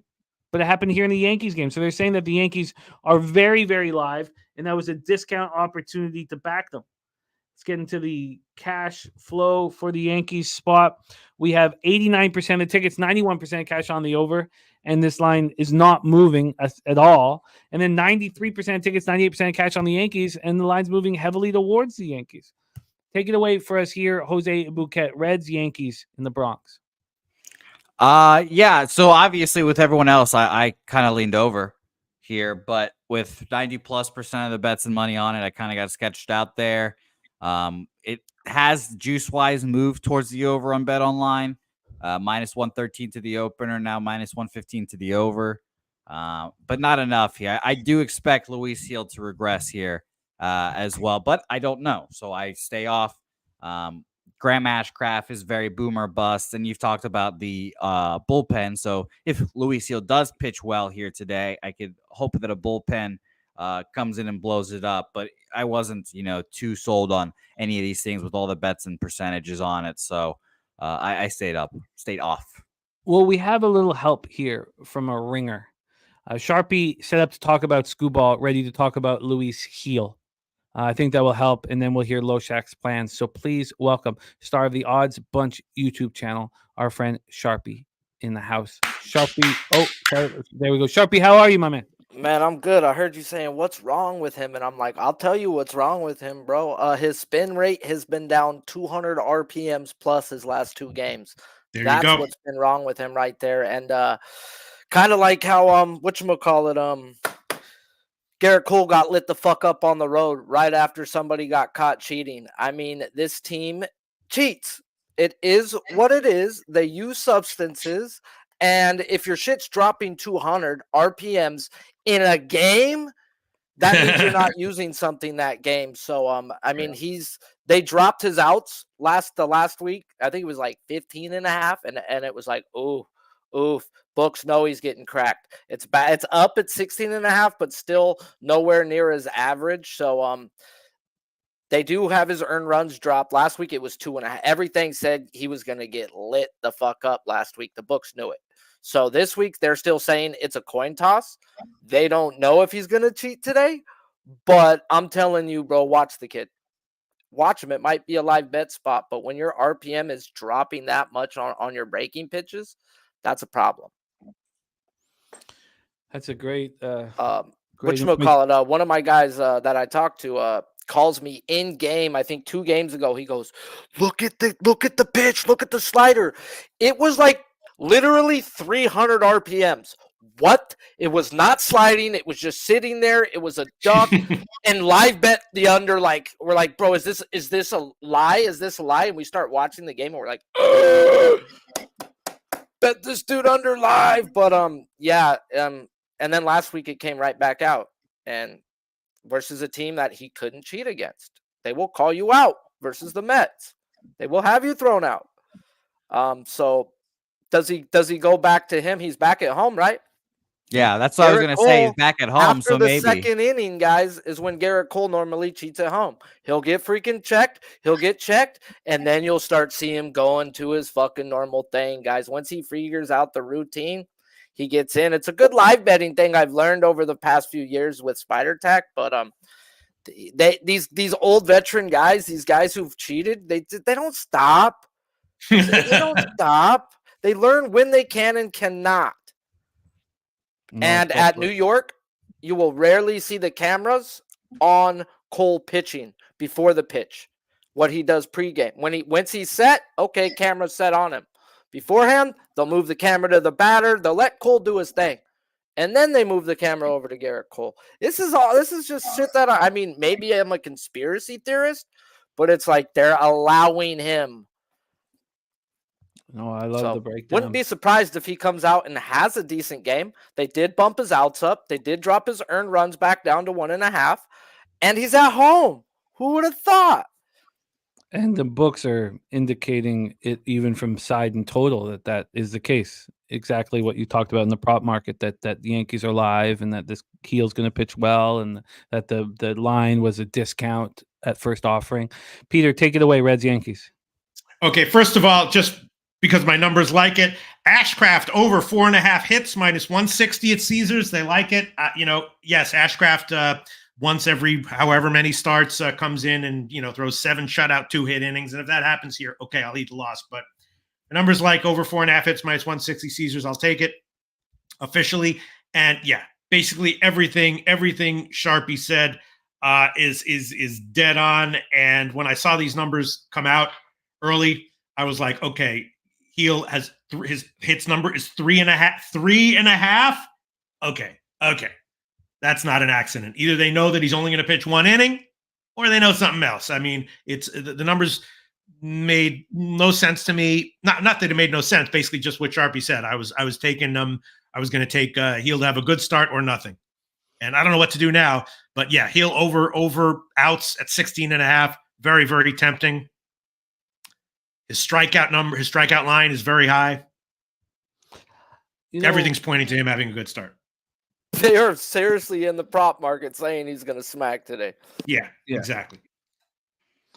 Wow. Okay, Sharpie, stay with us for Arrighetti. You talk to us about the Arrighetti getting his AAA catcher back, and this is a fascinating spot up here at the Rogers Center in Toronto, Ontario. We have Astros now 43-41, 19-22 on the road. Again, we got the plus 375 on the division, which feels very nice. The Blue Jays 38-46, 20-22 at home. By the way, Jose, it wasn't 86.5. I got under 87.5.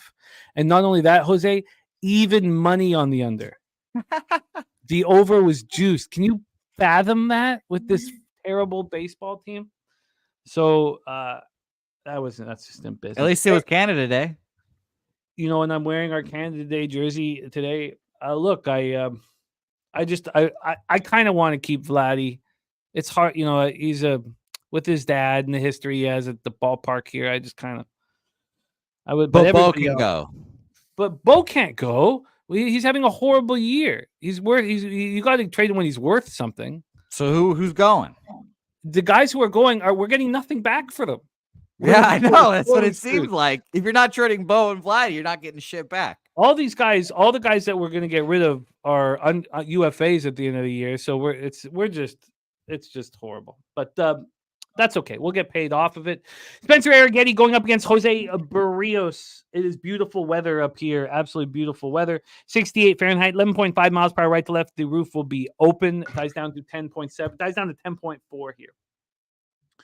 Top sets on the Reds' first 5 team total over, by the way. Top set looking. And we got the ribeye play of the day. Jonathan India at plus 290. Says, I don't know why I can get this number, but he did. The RBI play of the day is Jonathan India. And this is my favorite part of the day.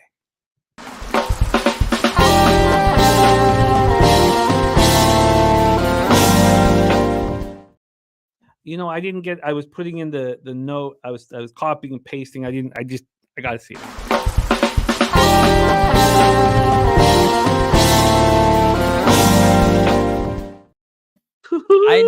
I enjoy Pete and Sharpie immediately leaning forward as the graphic started. You gotta get a better. I'm capping them, bro. I'm sorry. I'm not watching the screen. Yeah, I'm looking at these fucking heel because I'm seeing now that Pinnacle has heel under outs. Much worse line than Caesars. So I'm trying to make sense of that. I don't know. What was something I missed? Did I miss something? I'm looking at the important shit here. Yeah, no problem. I'll get it back. I'll get it back up for you. Whoops. Ooh. There you go. That's the good shit right there. Whatever. But don't look at her hands. I would. Hey, tell her I'd say hi. Tell her I'm Sharpie. I'm 40 years young, and I would love to marry her. Done and done, my friend. Spencer Arrighetti, last start was a thing of beauty. Perfectly predicted by our friend Sharpie. 10 strikeouts, no walks here. 10 strikeouts, no walks. 7-1 win at home versus the Rockies. He looked spectacular. He struggled on the road all year. We'll have Sharpie's breakdown on this. Let's talk about Jose Barrios coming off a nice start line, 2 runs over 7 innings, 9-2 win at home versus the Yankees. 3.38 ERA, 1.11 WHIP. He's been excellent this year. Been excellent at home.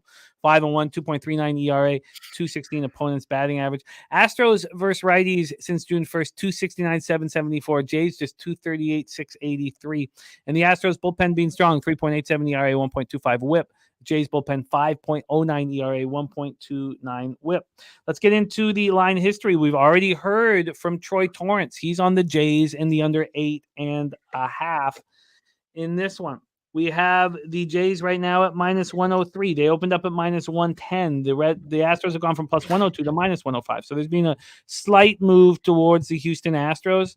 And on the total here, we have the 8.5 at minus 113. This opened up at 8.5, and did it move to 8? No, it moved to 9 at one point, but it wasn't a real 9. Back to 8.5. And again, I'm very uncomfortable when the totals go from 8.5 to 8 to still bet them. And I almost didn't on Friday on a 8.5 that moved to 8, but I still did, and it cashed so easily. And then I started going through my records, and I was seeing that those 8.5 to 8s they're cashing. If you believe in the spot and the market, that everybody's on the over and all that stuff, and you trust it, that they've been cashing very, very well for me, and not to be afraid of that. That's an aside just for me to hear. So here we go. Jose Bouquet. Cash-wise for this one, we have 39% of the tickets and 92% of the cash on the Houston Astros. We have 82% of the tickets and 80% of cash on the over. First off, though, let's hear from Sharpie on his thoughts with Arrighetti and Barrios. Man, I got a whole lot because Barrios is my most profitable pitcher the last 2 years. I mean, I've been able to bet him under strikeouts, over strikeouts, take his outs over. It's just been money for me. Ever since he had a talk with Pedro Martinez, he has been a different freaking dude. But I also know him as a strikeout. Like that I bet is strikeout type wise. So when I look at it, guys, everything here tells me why the fuck is his strikeouts at a 4.5? Why is it juiced to the over? The Astros don't strike out but 17% of the time. I believe it was like when you look at the past. Let me pull up Barrios. I wasn't planning on talking Barrios. I'm going to bring you the write-up for him. All right. Astros are only striking out 17.5% of their at-bats with a top 10 ISO. I'd say let's go see who they seen, but Jose Barrios, I've had him locked in, guys, for 2 years.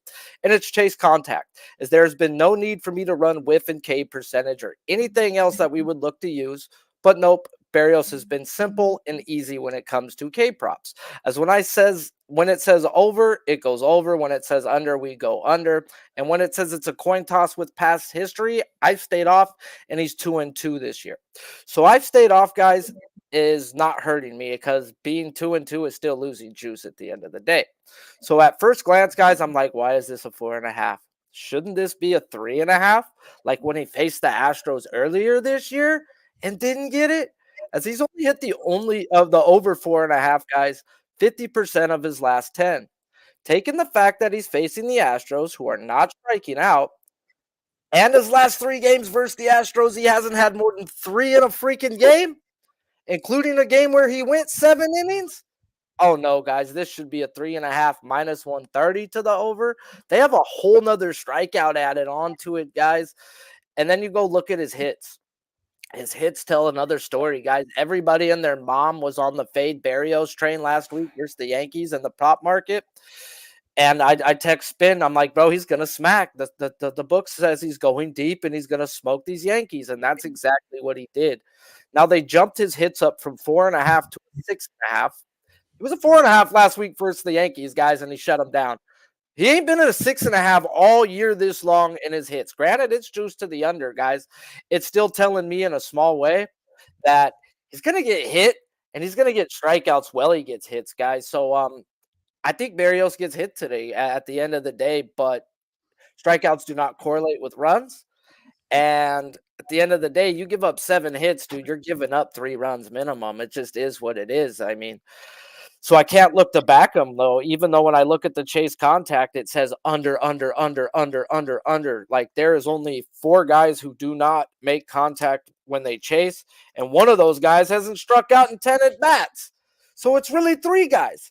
So everything says under, says should be an easy fucking under, but yet I can't get there with his K-prop being under. And then you go over to Arrighetti, and they should let his catcher catch today. I haven't checked to see if that guy's still even on the lineup, if they brought back their other catcher. Was it Carantini's their other catcher? Or yeah, I'll pull it up here right now and get that. He was only brought up because guy was sent to the DL, and I'm not sure what he was, but I seen that he came up off the DL. I went and checked. I'm like, well, he's coming up from AAA.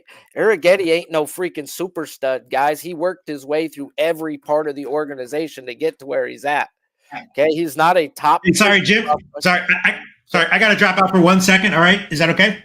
Yeah, absolutely. Did you have a look on this Astros? Yeah, I'll talk about it in a second. I just got to take a quick call. All right. No worries.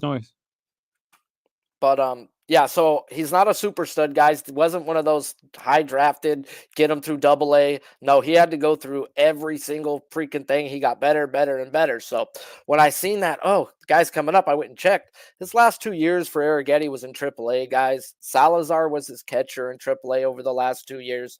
And it's not like he's been great. He had damn near a 4 ERA, guys. That right there is 3 runs per 6 innings. But he was facing a disgusting minor league lineup in the Rockies. It was a perfect setup for a great game. I don't know. I know the Blue Jays ain't been hitting, guys. I do know that. But they're a really good high contact team. And when Arrighetti's faced teams like that, he's gotten hit, guys. It was, I believe the Royals was his first game. He got freaking smoked. And his Kaiser, I saw someone, it's 4.5. Yeah, this is a high contact hitting team, guys. They don't chase. They just haven't really been hitting. So I still think Arrighetti gives. I think both these guys give up 3 today. It looks like Yainer Diaz is going to be batting cleanup. So no more. And that will take me off of this first 5 under No, this to me matter. Like the Astros are very analytical. Is the guy even on the team? Because if he's on the team, he's catching today. You can't catch every day. Okay, so then wait. The projected lineup just has their regular every day. Yeah. They seen the game he had with Arrighetti. They are not going to go away from that kid. That guy's got to give Diaz. Diaz will then DH the day because it's like you can't catch every game. You're catching Hunter Brown right now. You're catching freaking Valdez. There's certain guys that he has to catch, and they've already switched him off. And Salazar did his. I expect if he's on the roster and they didn't bring up Carantini off the IL, then Salazar should catch him today. Okay, and so if I was to see that being the case, do you then think that first 5 under 4.5 is live? Yeah, Carantini's still on the 10-day IL. He's running and throwing, so no way does he come back today. So Salazar's on it. I personally I think they both give up 3 today. It's hard for me to trust Arrighetti unless you believe the Blue Jays are a minor league freaking team. No, they're not. They're not at that level. But 238, 683 OPS versus righties. This is very crucial and excellent information we're getting. And Benjamin Mills and Morgan saying Salazar still there on the 40-man roster. I love it. So let's go around the horn here with this fascinating Astros Jays spot. So Jose Bouquet, take it away. Yeah, I think I'm going to end up on the Blue Jays after all this. Arrighetti and Barrios, if Arrighetti got his guy, I think they'll be kind of a wash. 3 runs each. Fine. That's I'll be okay with that. I did lean under, but I'm not going to move on that either. But this Astros bullpen is pretty taxed. They had a bullpen day on Sunday. Only Brian Abreu, Hader, and Rafael Montero threw yesterday. But Brian Abreu threw him back-to-back days. He's not going to throw today. Hader threw 13 yesterday, a day off on Sunday. If they need him, I think he'll be available. And the rest of the guys that are going to be available, like Ryan Presley, who's not been good this year, 24-9, and took a day off yesterday. If he's available, sure. Seth Martinez, Brian King, Luis Contreras, and Rafael Montero are the other guys available for the Astros. So I don't think this bullpen's gonna, perform today. So give me the Blue Jays here, full game. Wow. Okay, let's give me the line when you have it, and Peter Loshak, take it away. Yeah, God, I wanted so Sharpie said Arrighetti probably not going to have a great start here, or not an awesome start. I think that it had to do with the Rockies being a AAA lineup.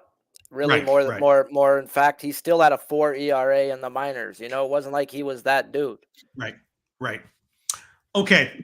It's getting to the end of the first half of the season. I'm going to take a shot with Barrios under 18.5 outs minus 140. Under 18.5 outs minus 140. That's a Pinnacle and at Bet Online. And yeah, it is. His strikeout number is suspiciously low, isn't it, Sharpie? I think it's high. I think it's a strikeout. 4.5, really? Too high. He was a 3.5 versus the Astros earlier this year. He was a 3.5 versus Cleveland a couple weeks back. He hasn't had more than 3 versus this team in the last 2 years in 3 opportunities. Yeah. Okay. There you go. All right. I'm going to stick with Barrios. If he has a decent 6-inning start, it cashes. If he gets unexpectedly hit or expectedly hit, it cashes. If he chucks more than 6 innings, all right, I'll eat 1.5 units of loss. But under 18.5 outs, minus 140. He's also going as the second start in a row on, just 4 days rest. So, I don't think they'll extend him out necessarily. I'll take it. It's a very interesting game. I was also leaning first half under, but that was just a lean. And after hearing, Sharpie's breakdown, no way I'll take that now. I was also leaning Houston first 5 team total under as well. But you don't really like that one either, do you? I personally think, like I said, I just think they both get hit today. And even in the lines, they jumped his hits up to 6.5 for Barrios after being a 4.5. And he's never been a 6.5. So can he get his ground balls? Yes, but I bet his outs last time he was in Houston early, and he went 7 innings with 3 strikeouts. Yeah. And so, can he go deep? Yeah, but I don't like to bet his outs if it's not in Houston. Right. Thank you, Sharpie. One bet for me, official. Barrios under 18.5 outs. And Jose, what do you get on the Jays? Minus 103 full game.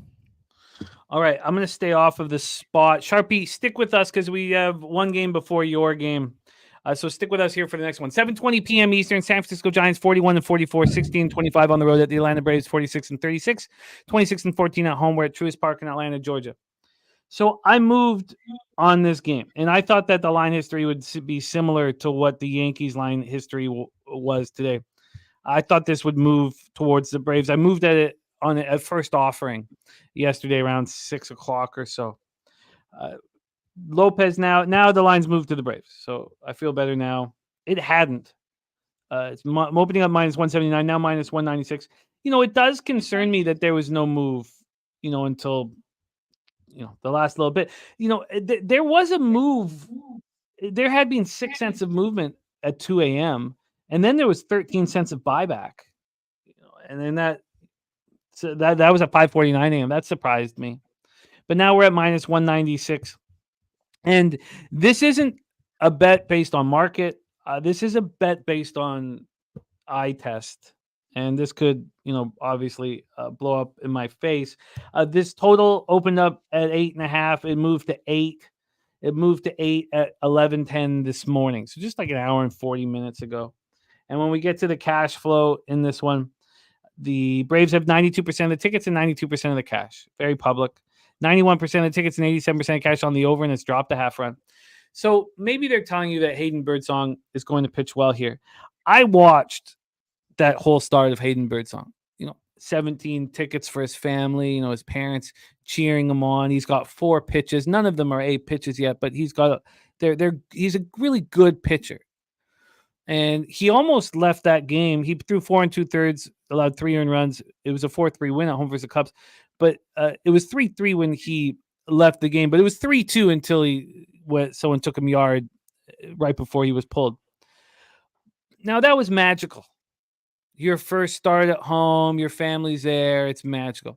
Now you show me that in Hotlanta. Look, I know the Braves aren't hitting righties. 212, 649 OPS since June 1st. But prove it. I'm willing to prove that you can't do that again. I'm willing to bet that you can't do that again. Not prove. Sorry, I misspoke there. I really am. So I'm gonna challenge Hayden Birdsong, who would not be pitching in the majors right now if it weren't for all the injuries that the Giants pitching staff has faced. I just don't believe in fairy tales like this. I don't. Joe Yurkovich got in on the Braves early as well. So, yes, Millsy, that is true. The gambling documentary with Loshak and the Pub Cappers is done and coming out. Really? That is true. That is true. San Francisco Giants here, 16-25 on the road.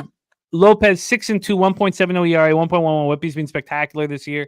Home or on the road, but at home he's unbelievable. 3-0, 1.11 ERA, 39 Ks and 40 2/3. He's allowed 1 home run and 40 2/3. He's a 211 opponent's batting average, and I only bet there's just a unit on the -1 line. Like I want the advantage in the bullpen. Braves bullpen 2.68 ERA, 1.07 WHIP. Giants bullpen 4.84, 1.37. Again, that's from June 1st. So let's hear Sharpie, Lopez, and Birdsong. Your thoughts?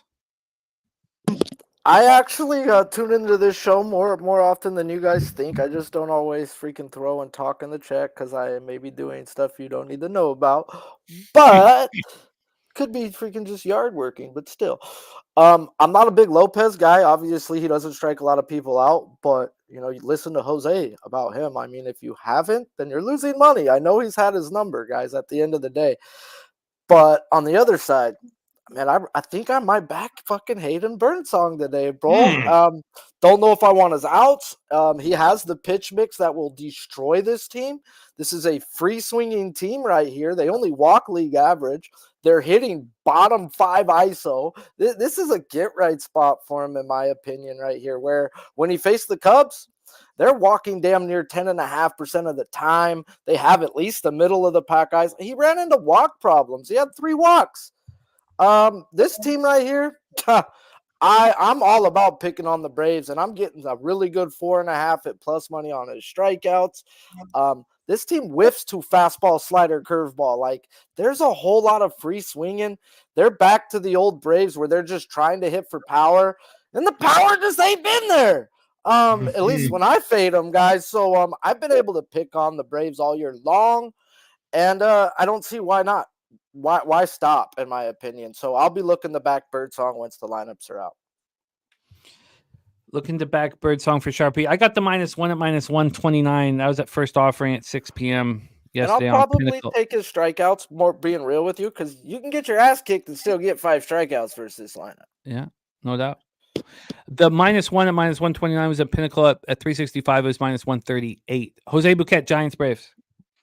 Yeah, I think this game is an under game.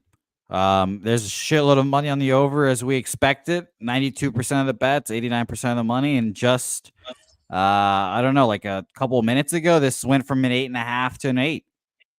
So I'll move on this under here. Birdsong pitches well, hopefully. Reynaldo Lopez keeps doing his thing. The Braves have been one of the best under teams in baseball. Actually, I should say the best under team in baseball. So I like a full game under here. I'll believe in them. And Sharpie is right. I guess it's just them lacking power. I don't know what it is. It's just them watching the Braves this year has been so interesting of just how poor they've hit compared to what they usually have.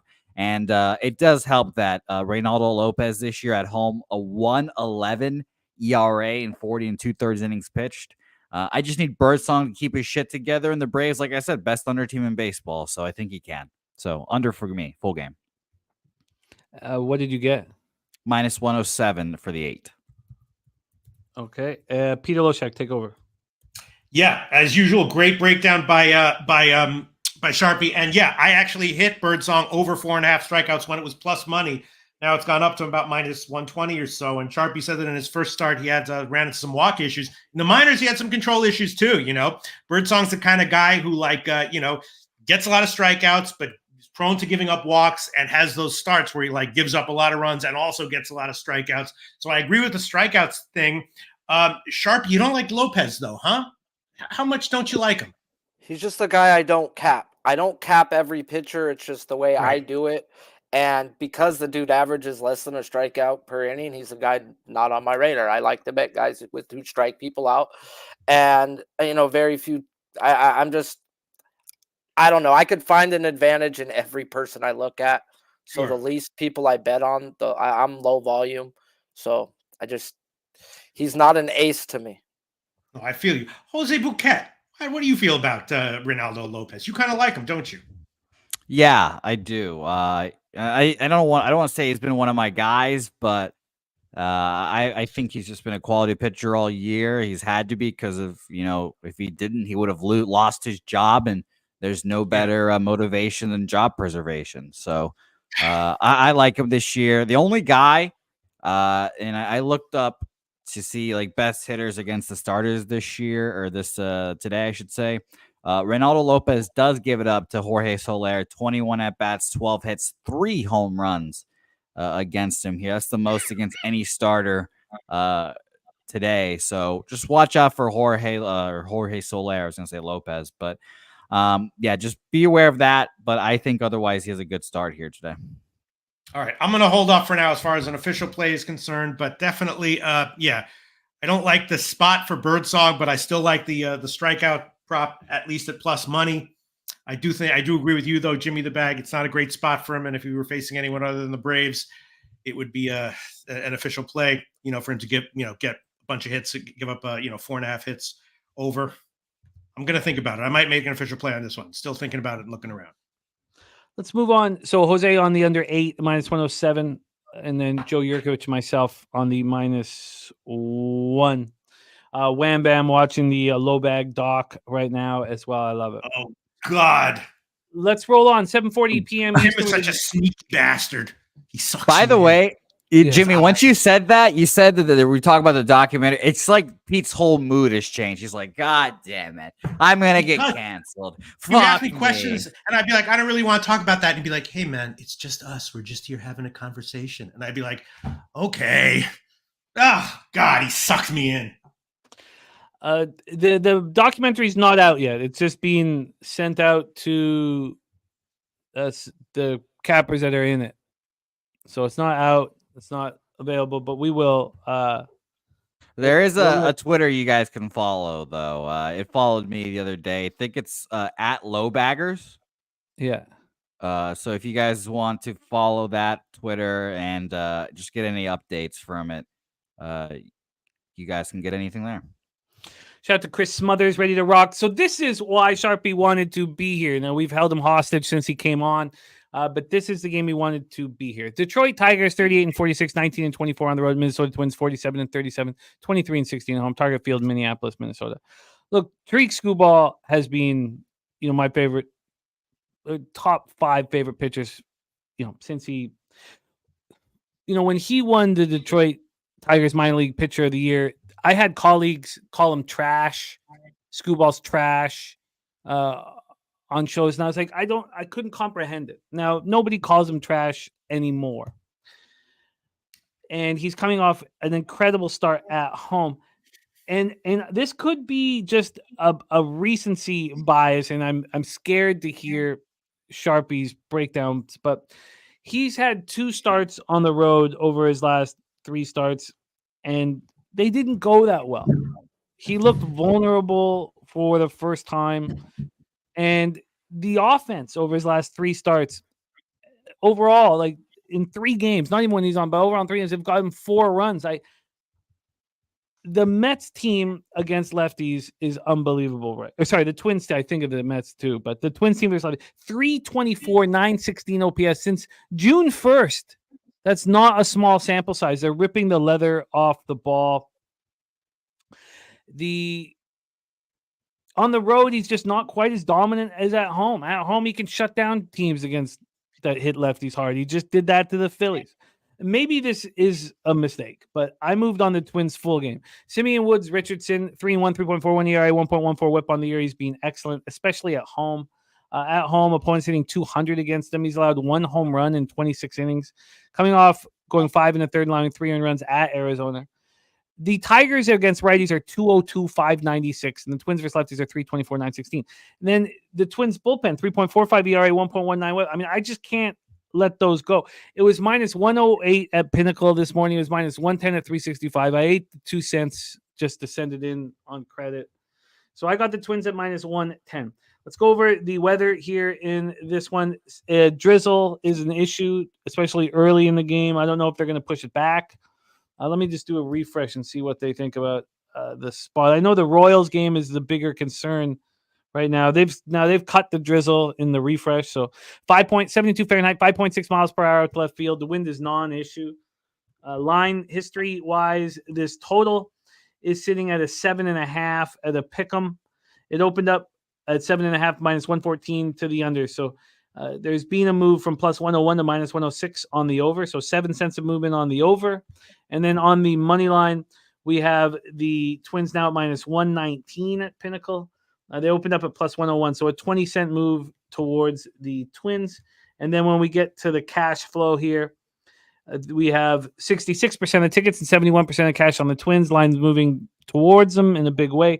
92% of tickets, 89% cash on the over. The line slightly moving towards that over. So, Sharpie, this is why you wanted to be here. Take it away. Your plan with Tariq Skubal. I mean, I'm going to back him, and I'm going to tell you guys why. Skubal gets the Twins, whoever their last 200 plate appearances versus left-handed pitching. Like Jimmy said, they're right next to the Dodgers as being the best team versus a lefty, as they're walking above league average, striking out only 13.5% of their at-bats. That may be the lowest number I've ever seen, guys, like realistically, with an isolated power out of this world. But this is what I'm going to tell you guys. Who have they seen in that numbers? Well, guys, these numbers go back all the way to June 6th, and they ain't seen not a lefty I would consider even middle of the pack. I bet on aces, 2 middle of the pack guys. I had to go back to June 4th when they faced Carlos Rodon. 6 innings, 1 earned run, 9 strikeouts. What the 9 strikeouts? That's probably his most strikeouts in a game. And then I had to go back the series before that to see another lefty that I would bet on. Oh, Fram Diesel. He went 7 innings, 1 earned run, 4 strikeouts. What I'm getting at, guys, is they're not hitting good lefties, and Scooble's fucking great. And, guys, let's just get to it a little more. He shut them out, guys, April, going 5 innings of no-run ball. Shit, he shut them out his last 3 starts, guys. Minnesota hasn't scored a run on Scooble his last 22 innings versus the Twins. So I look for his earned runs unders, guys, as it's plus money to the under 1.5. Yet I see Scooble's a fucking dog, which means I'm going to get a great price on a first 5 team total under, guys. And that's where I got in, guys. I'm on the Twins team total under 1.5 first 5 innings at even money on DraftKings. I'll talk about it more on his K-prop on my show. But in the 2 pitchers that seen him since June 1st that I'd bet on, Framer and Rodon, Framer's a lot like Scooble. If Scooble does use a fastball sinker combo, Rodon is strictly fastball, Valdez is strictly sinker. Now we have the mix, guys. Fastball sinker, guys. He gets his ground balls when he wants. He's going to get his fastball past him when he wants. This is a team that, I mean, this is a spot where I like to call fraudulent. They're very fraudulent numbers, and I talked about it when they were going up versus Gilbert. Who have they seen their last 6 freaking series, guys? Let's talk lefties. No lefties on the Mariners, no lefties on the D-backs, the A's twice, the Rays, and the Rockies. Like, get the fuck out, guys. It matters who you play sometimes in your numbers, and I think we're getting a good spot on Scooble owning this team, and this team supposedly hitting. Sharpie, Twins first 5 team total under 1.5 at plus 100. Jose Bouquet, Tigers, Twins. Yeah, I mean, obviously, I kind of was interested in the Twins here, but I will be staying off now because of Sharpie's breakdown. So shout out to you, Sharpie. This line opened up minus 120 to the Twins to the Tigers and flipped to minus 120 to the Twins. Now, maybe just an under. Maybe it's just overcomplicating this a little bit too much. 93% of the bets, 91% of the money on the over in this game, and maybe it should just be a first 5 or a full game under here for me. I'll probably just move on. Excuse me. I'll probably just end up moving on that, honestly, with all that money on the over here. Woods Richardson, I think, can just shut down a Tigers offense that has not really shown much all year, and their righties numbers are horrible this month. So full game under for me. Full game under in this one. Loshak, take it away. Yeah, this is very interesting. This is a very interesting one. I mean, obviously, I have Minnesota first half team total under question mark here in my notes. I was thinking Detroit first 3 or first half. Yeah, I was thinking first half or first 3 under as well. But Richardson kind of like struggles a little bit in the early going, and then when he's off his game. But Detroit's nothing really to write home about, are they?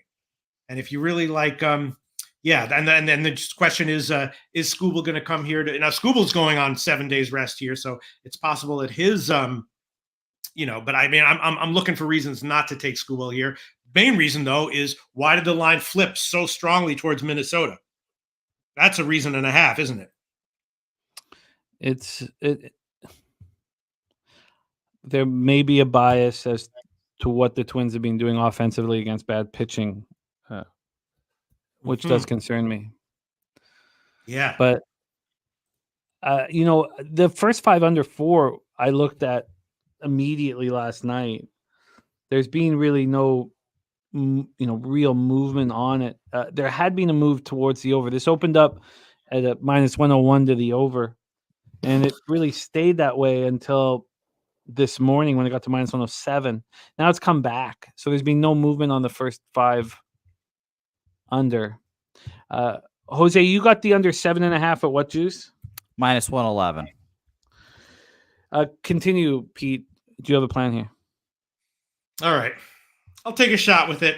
If it loses, I'm going to take Caesars first 3 under 2.5 minus 135. Current line at Caesars. First 3 under 2.5 minus 135. We'll start with that.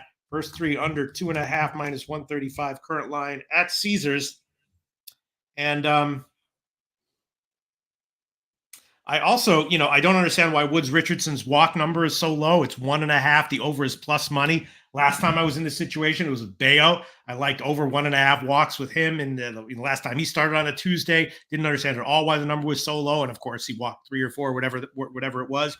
So I'd be leaning Woods Richardson over 1.5 walks at plus money as well. And yeah, I mean, Skubal, Detroit first 3 or first 5 seems very, very obvious, but the line move spooks me a little bit. I'll just stick with the first 3 under for now. Well, I guess I should move on that first 5 under. I have not added anything to my card at this point. Mikey Money looking at the Nerfy. Mikey Money also saying divisional dogs or small favorites in the first game of a series are 1-19 straight up if they either got swept last series or won the last game by a run. And Mikey Money very uncomfortable with his Skubal under 6.5 Ks after Sharpie's breakdown. Guillermo, I love hearing that. So Guillermo has also watched the documentary. I love hearing that from you guys here. Sharpie, of course. Everybody you see on screen in that documentary. I didn't get no video, man. I was gonna DM you guys because I didn't want to put it up there like that. Like, hey, man, everybody might fucking get cut out. That bitch is that what just happened? Sharpie, I changed my phone number, so I don't think he had my phone number. Sharpie, I'm in the same boat as you, Sharpie. I haven't gotten shit. I'm sitting here. Everyone's watched this fucking documentary. I'm like, what the fuck? Can I watch this? I thing shut one my time? mouth the whole time. I'm sitting here like, man, I'm just gonna DM him. This isn't something I should ask. That's progression from Sharpie, guys. Let's talk about that. There we go. By the way, I took that asshole out for dinner. I even wined and dined him. I can't get the fucking advanced copy, you son of a bitch. Yeah, well, you guys are getting you're getting great reviews. Damn. The second worst part? No, mom this way, dog. Is it because I'm black? Love you, Wham. Oh, God. All right, let's move on here. We have Loshak first 3 under 2.5 minus 135. Jose full game under 7.5 minus 111. Sharpie Twins first 5 team total under 1.5 at even money. Mikey Money tying the Nerfy here with the Nerfy in Toronto at plus 200. I'm on the Twins minus 110, but I'm expecting to also move on the first 5 under at this point. So let's roll on. Sharpie, thank you so much for rocking with us here. Thank you, my man. Please support the Odds Bunch YouTube channel. That's where you can find Sharpie. Is it still 2 days a week right now? Yeah, 2 days a week, man, my guy. And just real quick to back everybody up on the first 3s and first 5 with Skubal, his whip and ERA is just disgustingly out of this world first 2 times through the lineup. So third time is where he's been able to get picked on. And I'm hoping we're out of that shit. So appreciate you guys all for letting me just jump on randomly, as I normally don't have bets before lineups come out. But I love a place that I could just come and talk baseball. And we just got to talk a couple more games than I thought. So I appreciate you guys. And until next time. And on that note, add on Detroit first 3 for me minus 125, Jim. How can I not tail that nugget of information right there? Detroit first 3 minus 125 current line Caesars. Thanks so much, Sharpie. You got it locked in. Yeah, Troy, we shot a documentary, built it up started shooting about a year and a half ago. And the filmmaker went to all the different cities. And was that Palooza 1, I believe? Was it 1? Yes, but that was negated a bit by COVID. He was also at he came to Palooza 2 as well. He was at for the first. This was the first one he missed. Yeah. Okay, let's roll on. Next up for us, 8:05 p.m. Eastern with the Philadelphia Phillies 55-29, 22-15 on the road. The Chicago Cubs 39-46, 22-18 at home. We're at Wrigley Field in Chicago, Illinois. We have Michael Mercado on the hill here. Very highly thought of pitcher, 2nd round draft out of high school. So he was extremely highly thought of out of San Diego, Westview High School in San Diego. Mercado this year has been in Lehigh Valley, and he's been unbelievable. He started 10 games, coming out of the bullpen in 4. He's throwing 47 in a third. Now, like a lot of these young pitchers, he walks too many batters. 44 Ks, 23 walks. I mean, that's a problem, but he's been hard to hit. He's allowed 2 home runs in 47 and a third. A 1.14 whip. He's been very, very good. Last year, he began the year in AA and then went into AAA. That was when he was in the Rays organization. This is a very highly thought of pitcher. Very, very highly thought of pitcher.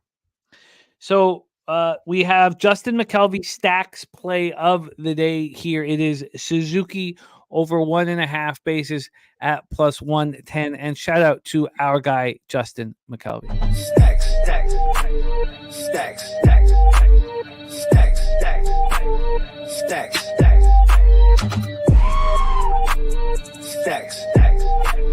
stacks, stacks, stacks, stacks. Our total in this is at 9.5. 9.5. This opened up at 9, juiced to the over, went up to 9.5, back down to 9, up 9.5, back down to 9. Now it's back at 9.5, and it's not a real legitimate one. Still plus 102 to the over and minus 115 to the under. Let's get into the money line for this spot here. On the money line, we have this sitting at the Cubbies at minus 122. They opened up at minus 121. 1 cent of movement towards them. From a cash flow scenario, we have 40% of the tickets and 96% of the cash on the Philadelphia Phillies. 40% of tickets, 96% cash. The line's not moving towards them. 55 and 55 on the over. And weather-wise at Wrigley, 80 Fahrenheit, 13.4 miles per hour out to left field. It dies down to 12.2. So a nice weather for offense. Mikey Money says Cubs are 3-14 in the first game of a series spot. Phillies 7-1 with a rest, and Phillies hold teams to 1.9 runs in this spot. The under there. And we got more action coming here from the chat. DC Capper is on the Phillies. Rocco Rogers on Bohm over 1.5 bases. So, let's go. Hayden Wisniewski, 2-4, 3.60 ERA, 1.16 whip, 44 Ks in 45 innings, 8 home runs. In his last start, 4 innings, 3 earned runs, 7 Ks, 1 walk, and a 4-3 loss at the Giants. That's when he went up against Hayden Birdsong.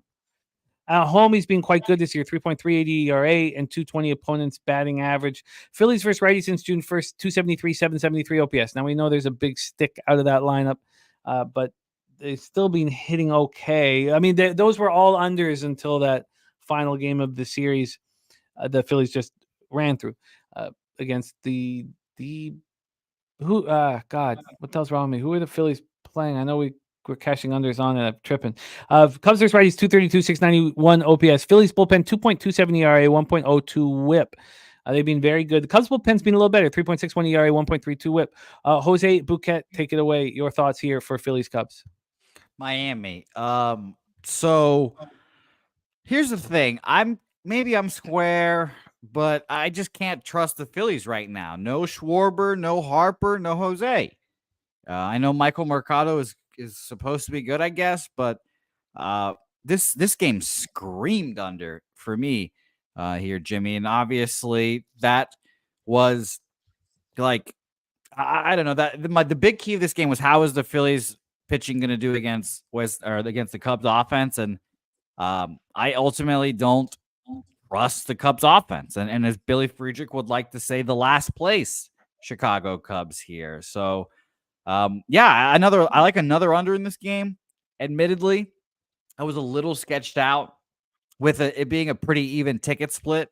I'd rather have it 90% of the money on the over on this game, but this has gone down from a minus 120 to minus 115 on the under as well.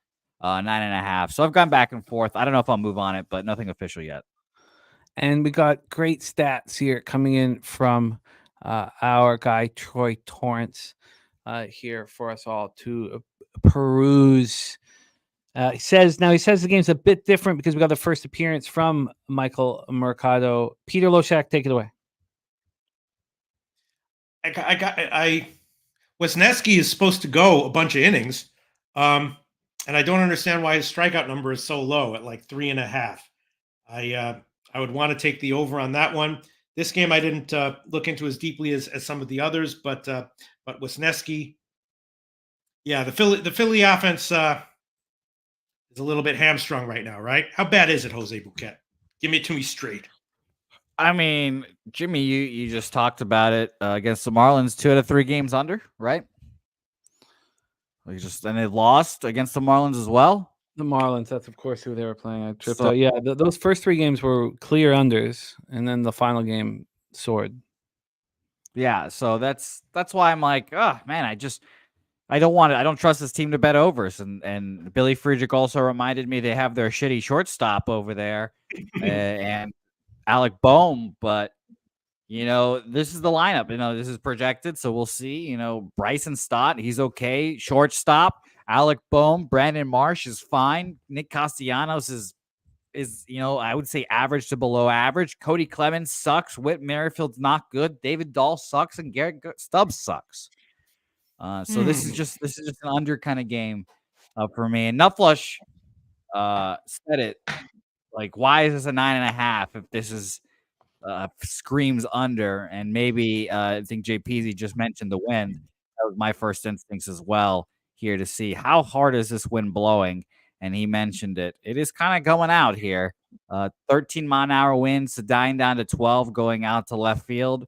It's a little worrisome. All right, I'm going to take Wesneski over 3.5 strikeouts. At Pinnacle right now, it's 174. Caesars minus 163. I'll see if some of the other books I look at for this show have a little bit better. But I'll take that. I'll take Wesneski over 3.5 strikeouts. That is an offside goal, so it's still 1-0 for the Dutch. Wesneski over 4.5 Ks. What was the juice on that? 3.5. 3.5, and we're shopping around here. Minus 163 Caesars. Shopping around a little bit too. You are locked and loaded. Let's roll on to the next spot on the board here. 8:05 p.m. Eastern. We have San Diego Padres 46-42, 22-20 on the road. At Texas Rangers 38-46, 20-19 at Homework Globe at Life Field in Arlington, Texas. The roof will be closed. Dylan Cease and Nate Eovaldi. Let's get into the line history here for this one. We'll start with the money line. We have the Rangers sitting at minus 102. They opened up at minus 112, so 10 cents of movement away from the Texas Rangers. A move towards the San Diego Padres. On the total, we are sitting here with a 7.5. It is minus 107 to the over. This opened up at 8 and dropped to 7.5. So we have a move to the under. We go to the cash flow for this one. We have, here we go. We have 96% tickets and 95% cash on the over. 96 and 95 on the over. And yet this total has dropped a half point. We have 36% of the tickets and 66% of cash on the Padres. Sharp action here on the Padres. Billy Friedrich says, haters said Cease wouldn't shove last start, but he did. LJ from H-Town says, Rangers 2-14 last 16 first games of a series. Lee Davis says, Cease 3-1, 4.82 ERA in 6 starts versus Texas, and Cease on short rest tonight. DC Capper on the Padres, Robert Franklin on the Padres, and LJ says Padres won 9 of their last 11. Cease last start was a thing of beauty, 8-5 win at home versus the Nats, but he went 7 strong, didn't allow a run, 9 Ks and 2 walks. On the road, being a little worse than he's been at home, but still very good. 196 opponent's batting average, 63 Ks over 51 2/3. Does have a 4.01 ERA. Nate Eovaldi coming off getting lit up again, 5 earned runs, at Milwaukee, but he's been great at home this year. 47 Ks over 44 2/3 with 12 walks, 182 opponents batting average, 2.22 ERA. Padres versus righties, 288, 827 OPS since June 1st. Just raking, just absolutely raking. And the Rangers are the worst in the league against righties since June 1st, 211, 580 OPS. The Rangers do have a bullpen advantage as the Padres have not been good there. 4.53 ERA, 1.48 whip since June 1st, while the Rangers 3.67, 1.33 whip. Jose Bouquet, take it away. Billy Friedrich saying Cease pitching was 6 days after his last start. That's not short rest. His previous 2 starts were 5 days apart. So Topset says, why are the books welcoming a Padres money? Again, I don't see it. I don't read the market that way. I just see a legit market move towards the San Diego Padres. That's all I see here. Jose, take it away. Padres, Rangers. Another game that screamed under to me here. Obviously, with the two best pitchers on the mound, probably we have our best pitching matchup. At least 96 to 95% of the money on the over in this game. And according to BetOnline's movement here, this opened up at an 8 minus 120 and is now 7.5 here. I was surprised to see all that money on the over. Of all the tickets, or I should say, of all the games that were bet to the under, I was like just shocked this isn't one of them. So right now, I'm just looking at the under or staying off, and I'm just trying to decide here, honestly. I think this is a clear move towards the under, with the books taking all this money on the over, and a clear move towards the Padres. I don't see why I don't add both of them here. Peter Loshak, what are your thoughts here, Padres Rangers? I was leaning under, and Eovaldi over 4.5 strikeouts. I think I'm going to take that unless there's, Sharpie could probably tell me why the number is relatively low for Eovaldi, but I like that. My numbers indicate a decent start from Eovaldi, also under 5.5 hits, a plus 101 was something that I liked a little bit. C's over 4.5 hits, minus 154. My numbers indicated worse start for C's and better start for Eovaldi, but obviously the market disagrees with that, so I'm not sure what to do right now. Thinking about it. Yeah, I think don't know if I want to double up on this spot, but I'm certainly going to take a much closer look on both the Padres and the full game under. But that would be, trusting the Padres bullpen. But I think you can against this light hitting Rangers squad here. Oh, good note by Morgan Spooner mentioning that Seager shouldn't be in the lineup. He got crushed by a ball, and he apparently has a high hairline fracture. Shockingly going to try to play through, which sounds like a stupid idea, but no Seager tonight. And so that could probably explain the market move, I guess. But there's sharp money on the Padres, clear as day. The Padres in the full game under, I find quite appealing. Top set looking at SGP, Padres team total under 4.5 at plus 350. Pete, is there anything else you want to touch on before we move on this one? I might add on something from the, later on in the show from this. Definitely leaning Eovaldi over 4.5 strikeouts, but maybe not. I don't know. All right, let's roll on. Next up for us, 8:10 p.m. Eastern with the Tampa Bay Rays, 42-42, 19-17 on the road. The Kansas City Royals, 47-39, 30-16 at home, though. 30-16 at home, though. Troy Torrance says sharp action loses their ass with these short lines. Interesting. But we have opened up the very short home dog as well in play. But Mal says, what book are you watching for movement to determine sharp? I mean, who you okay, sorry, you're not asking me. Okay, because you guys know what book I'm using. Okay, let's roll on. Kauffman Stadium in Kansas City, Missouri. Let's get into the weather here for Kansas City, Missouri. 95 Fahrenheit. Feels like 104. Very, very hot. 14.5 miles per hour out to left center. Dies down to 10.6, but hot, sticky offensive weather for Zach Littell and Brady Singer to find their way through. Let's get into the line history here. We'll start with the total in Kansas City. It's a 9.5, juice to the under, minus 117. This opened up at 9, went up to 9.5 last night, came back to 9, then back up to 9.5. And it stayed here. Now, it's not the most legit 9.5. It's plus 104 to the over and minus 117 to the under. We get into the money line here for this one. We have the Royals at minus 111. They opened up at minus 116, a 5-cent move towards the Tampa Bay Rays. When we get into the cash flow for this spot, we have 24% of the tickets and 15% of cash on the Rays. It's a coin flip on the total, 54 and 50. This is making Zach Littell and the Rays more and more appealing. But Zach Littell struggled on the road. 0-2, 5.13 ERA. Opponents hitting 338 against him. I mean, it's only 33 and a third. I could let that go, but it just makes not everything correlate. If he, maybe I'm diving too much into that. Robert Franklin taking the Royals money line. And by the way, Mikey Money saying the San Diego spot might be one of the best on the board today. CC's numbers not great, but his recent performance shows he's on the upswing. Brady Singer coming off a home start. That was a thing of beauty. Now it was against the light hitting Marlins, but now he gets the light hitting Rays. Rays are hitting 232, 695 OPS versus righties since June 1st. In that start, Brady Singer went 7 1/3, allowed just 1 earned run over 5 hits, 5 Ks, and 1 walk. The Royals aren't hitting either, 228, 698 OPS. Both bullpens are middling. Rays bullpen has been improving a bit, 4.19 ERA, 1.12 whip.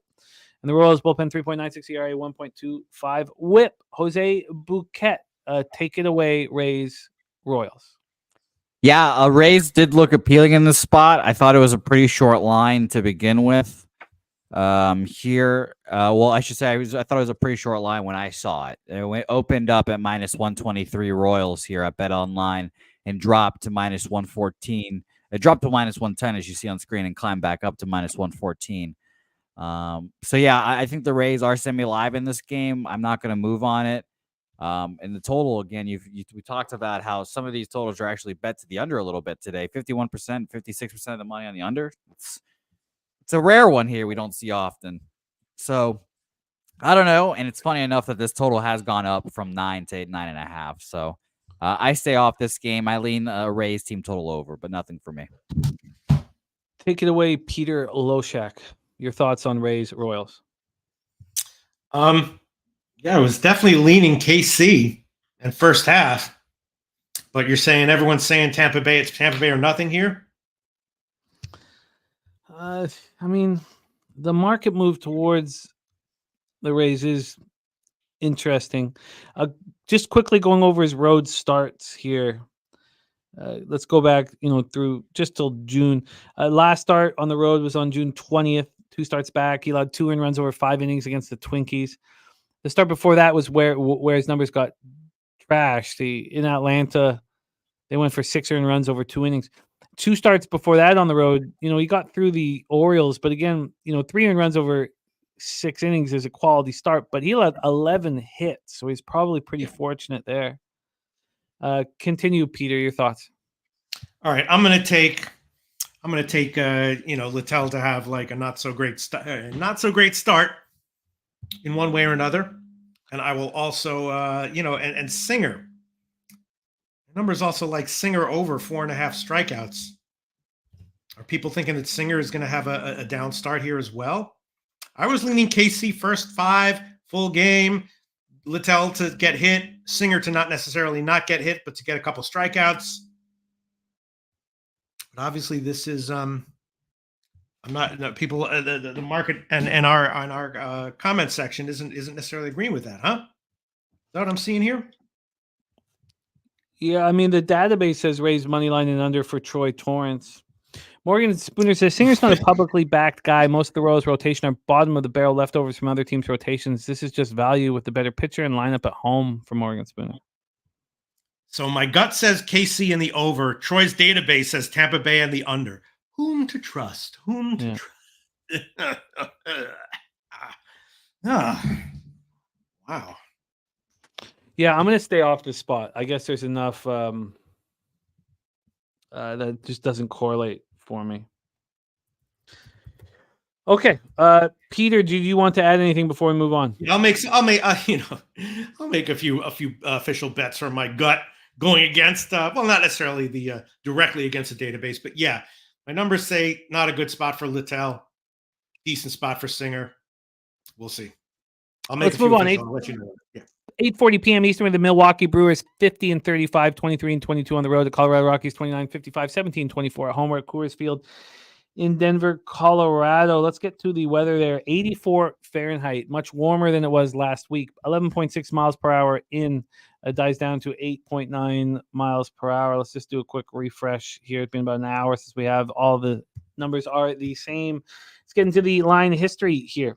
And by the way, Enough Flush On says Ray's team total under will be on his card. And then BJ saying Rockies or nothing for him. So Feltner versus Keuchel. Now we talked about Keuchel deserving the opportunity to get back into the majors. He looked very good in AAA this year, and he looked good for a couple innings in his first start, and then things went awry. This is not an easy park to pitch in, obviously. The Rockies open up at +110. That's where they stand right now, +110. No movement on the money line. When we get to the total, we have these Colorado Rockies and the Milwaukee Brewers at 11.5. This 11.5 dropped to 11 multiple times, 3 or 4 times. Right now, there's been 3 cents of movement to the over, not very many. Billy Friedrich saying Keuchel going to get lit the fuck up, of course. Here we go. From the cash flow perspective in this one, we have 73% of tickets, 94% of the cash on the Brewers. 73 and 74 now and 94, no movement towards them. 72 and 68 on the over, which begs the question, who in their right mind would be betting the under here? And immediately I find it appealing. I do not want Keuchel. I mean, I do not want him. He allowed 5 earned runs over 4 innings. It wasn't a horrific start in his first start back in the show. At home over the Rangers. Now he goes to Colorado.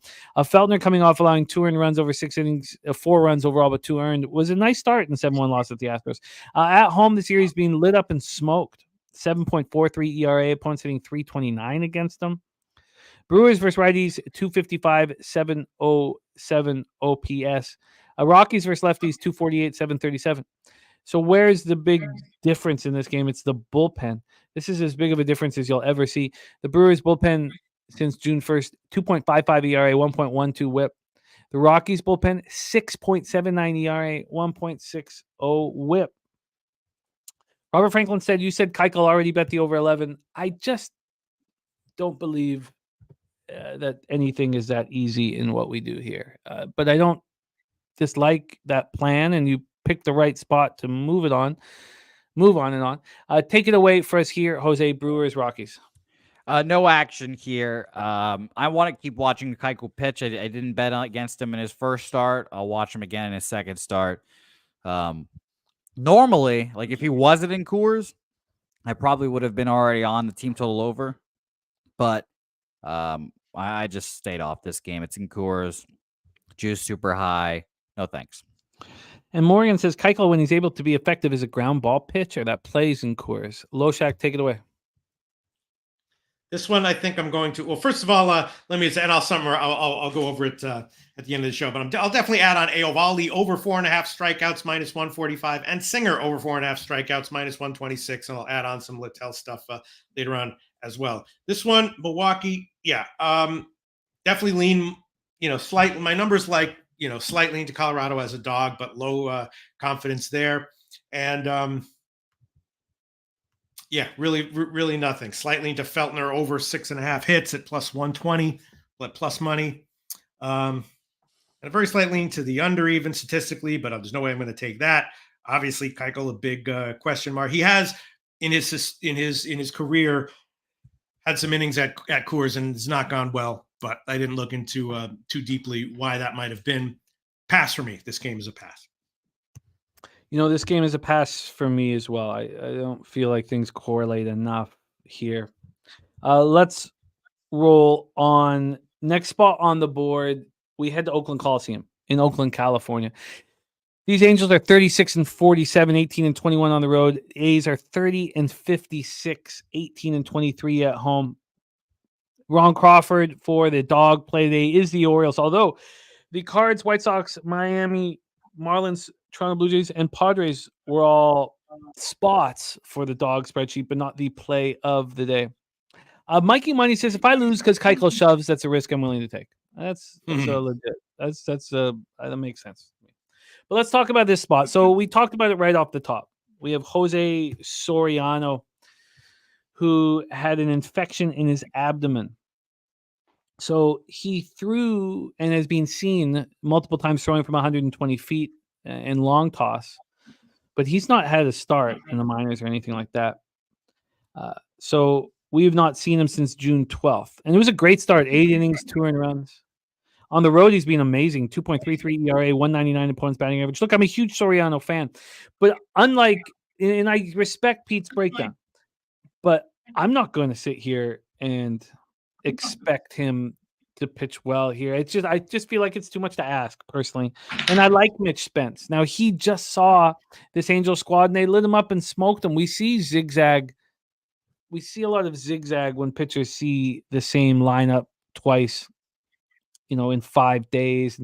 And he's been good at home, 3.99 ERA, but 272 opponents batting average is a problem. The Angels versus righties are sitting here, 209, 601. Oh, sorry, 234, 701 OPS, while the A's are just 209, 601. And there is a bullpen advantage for the A's, a slight one. So let's take a look at the weather here in Oakland. 83 Fahrenheit, much warmer than usual in the Bay Area. 8.1 miles per hour left to right. That's the warmest at first pitch for a night game in Oakland all year of the games I've capped. And then let's get into the line history. We have the total now at 7.5. It opened up at an 8, dropped 7.5 a couple different times. This time it's stuck. So we have a half run move towards the under. Let's get into the money line. From a money line standpoint here, we have the A's at plus 102. They opened up at plus 100. So, 2 cents of movement towards the Angels. We take a look at the cash flow. We have 74% of the tickets and 97% of cash on the Angels. And we have 95% of tickets and 93% cash on the over. It's been a move to the under and no movement on the line.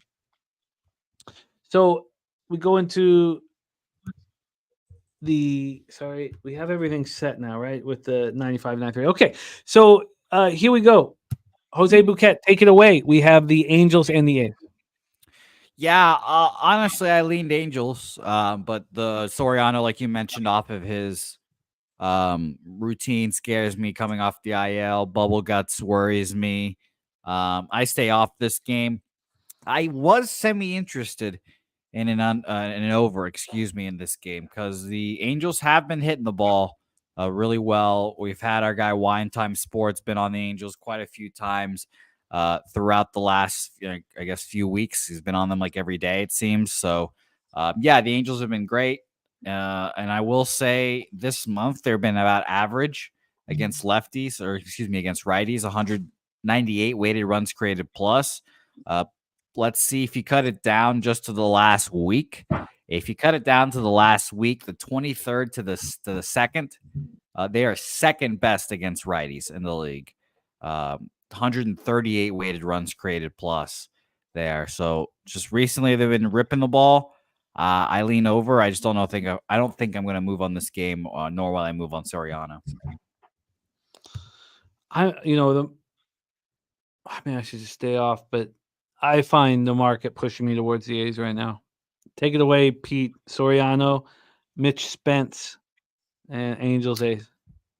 I would lean to Angels early, but I'm not going to bet it. I'm adding on another one official, though. Tampa Bay KC running the first, yes, minus 105 current line Pinnacle. I'll review everything at the end, of course, but definitely leaning Angels first 5 or first 3, but I guess I will hold off. It is a little bit of a weird spot here. Yeah, the no rehab starts is concerning here. Sure. Well, yeah, and the no move towards the Angels is. I mean, I'm sure he had rehab, bullpen sessions. You don't want to put too fine a point on that. Yeah, I just want to be able to see it. Really, is the more the concern. I feel you. All right, I guess I stay off, but I'm gonna put A's with a question mark so I can look at it again after the show. All right, let's roll on. Next up, we have Orioles Mariners, and we arrive at the dog spreadsheet play today from our Ron Crawford. 20-13 plus 14 units. Plus 14 units. Ron Crawford delivering the goods for us. And shout out to our friend Ron.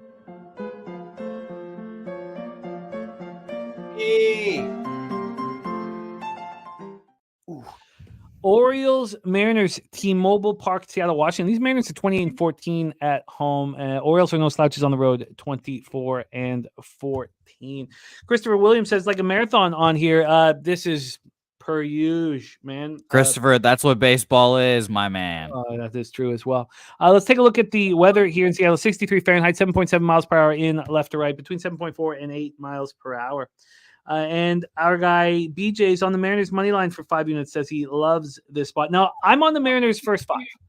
I moved on the Mariners first 5 pre-show. I like Kirby at home. Let's just take a look at the market here, though. This line opened up with the Mariners at plus 105 at 10:16 p.m. This was available at 5:16 p.m., but they're not giving me the Mariners, or sorry, the Mariners line. But it Hey was Jim, available. I gotta cut off for 1 second, okay? Yeah, no worries. So this opened up. Then we'll use the Orioles. This opened up at -113. It's now -110. So let's do that. So there has still been a slight move towards the Mariners. If you use the Mariners or the opening line for the Orioles. Let's get into the total here for this one. This total is sitting at 7, a very low total. This opened up at 7, went up to 7.5 around 1 a.m. and it lasted there until 9:23 a.m. And now we've moved back to the under. Overall, there's been 3 cents of movement towards the under, but very little market movement in this one. When we get to the cash flow here, we have 92% of tickets and 87% of cash on the over 7. Then we have 69% tickets and 82% of cash on the Baltimore Orioles. Don Play says Seattle hasn't been hitting shit lately. Sports Money, Mikey Money says teams off a loss as a favorite are 50-1 straight up in the first game of a divisional series. If the pitcher won the last start by multiple runs, Angels spot there with the Angels ace. But here we have Grayson Rodriguez, who has struggled on the road. I can't get past it. I love Grayson Rodriguez. He's one of my favorite pitchers in the league, but I can't get past this. 5.35 ERA, 277 opponents batting average. He's been touched. The fix is on Rodriguez under 7 strikeouts. He's been great this year. 3.72 ERA, 1.24 whip, but there's a big dichotomy between what he's doing at home and what he's doing on the road. George Kirby, on the other hand, has been spectacular at home. And, yes, the Orioles are ripping the leather off the ball. 284, 891 OPS, and that's since June 1st, but I can't get there. I think that there's an advantage with Kirby at home. 5-1, 2.34 ERA, 199 opponents batting average, 42 in the third innings, and he's only walked 5 batters. So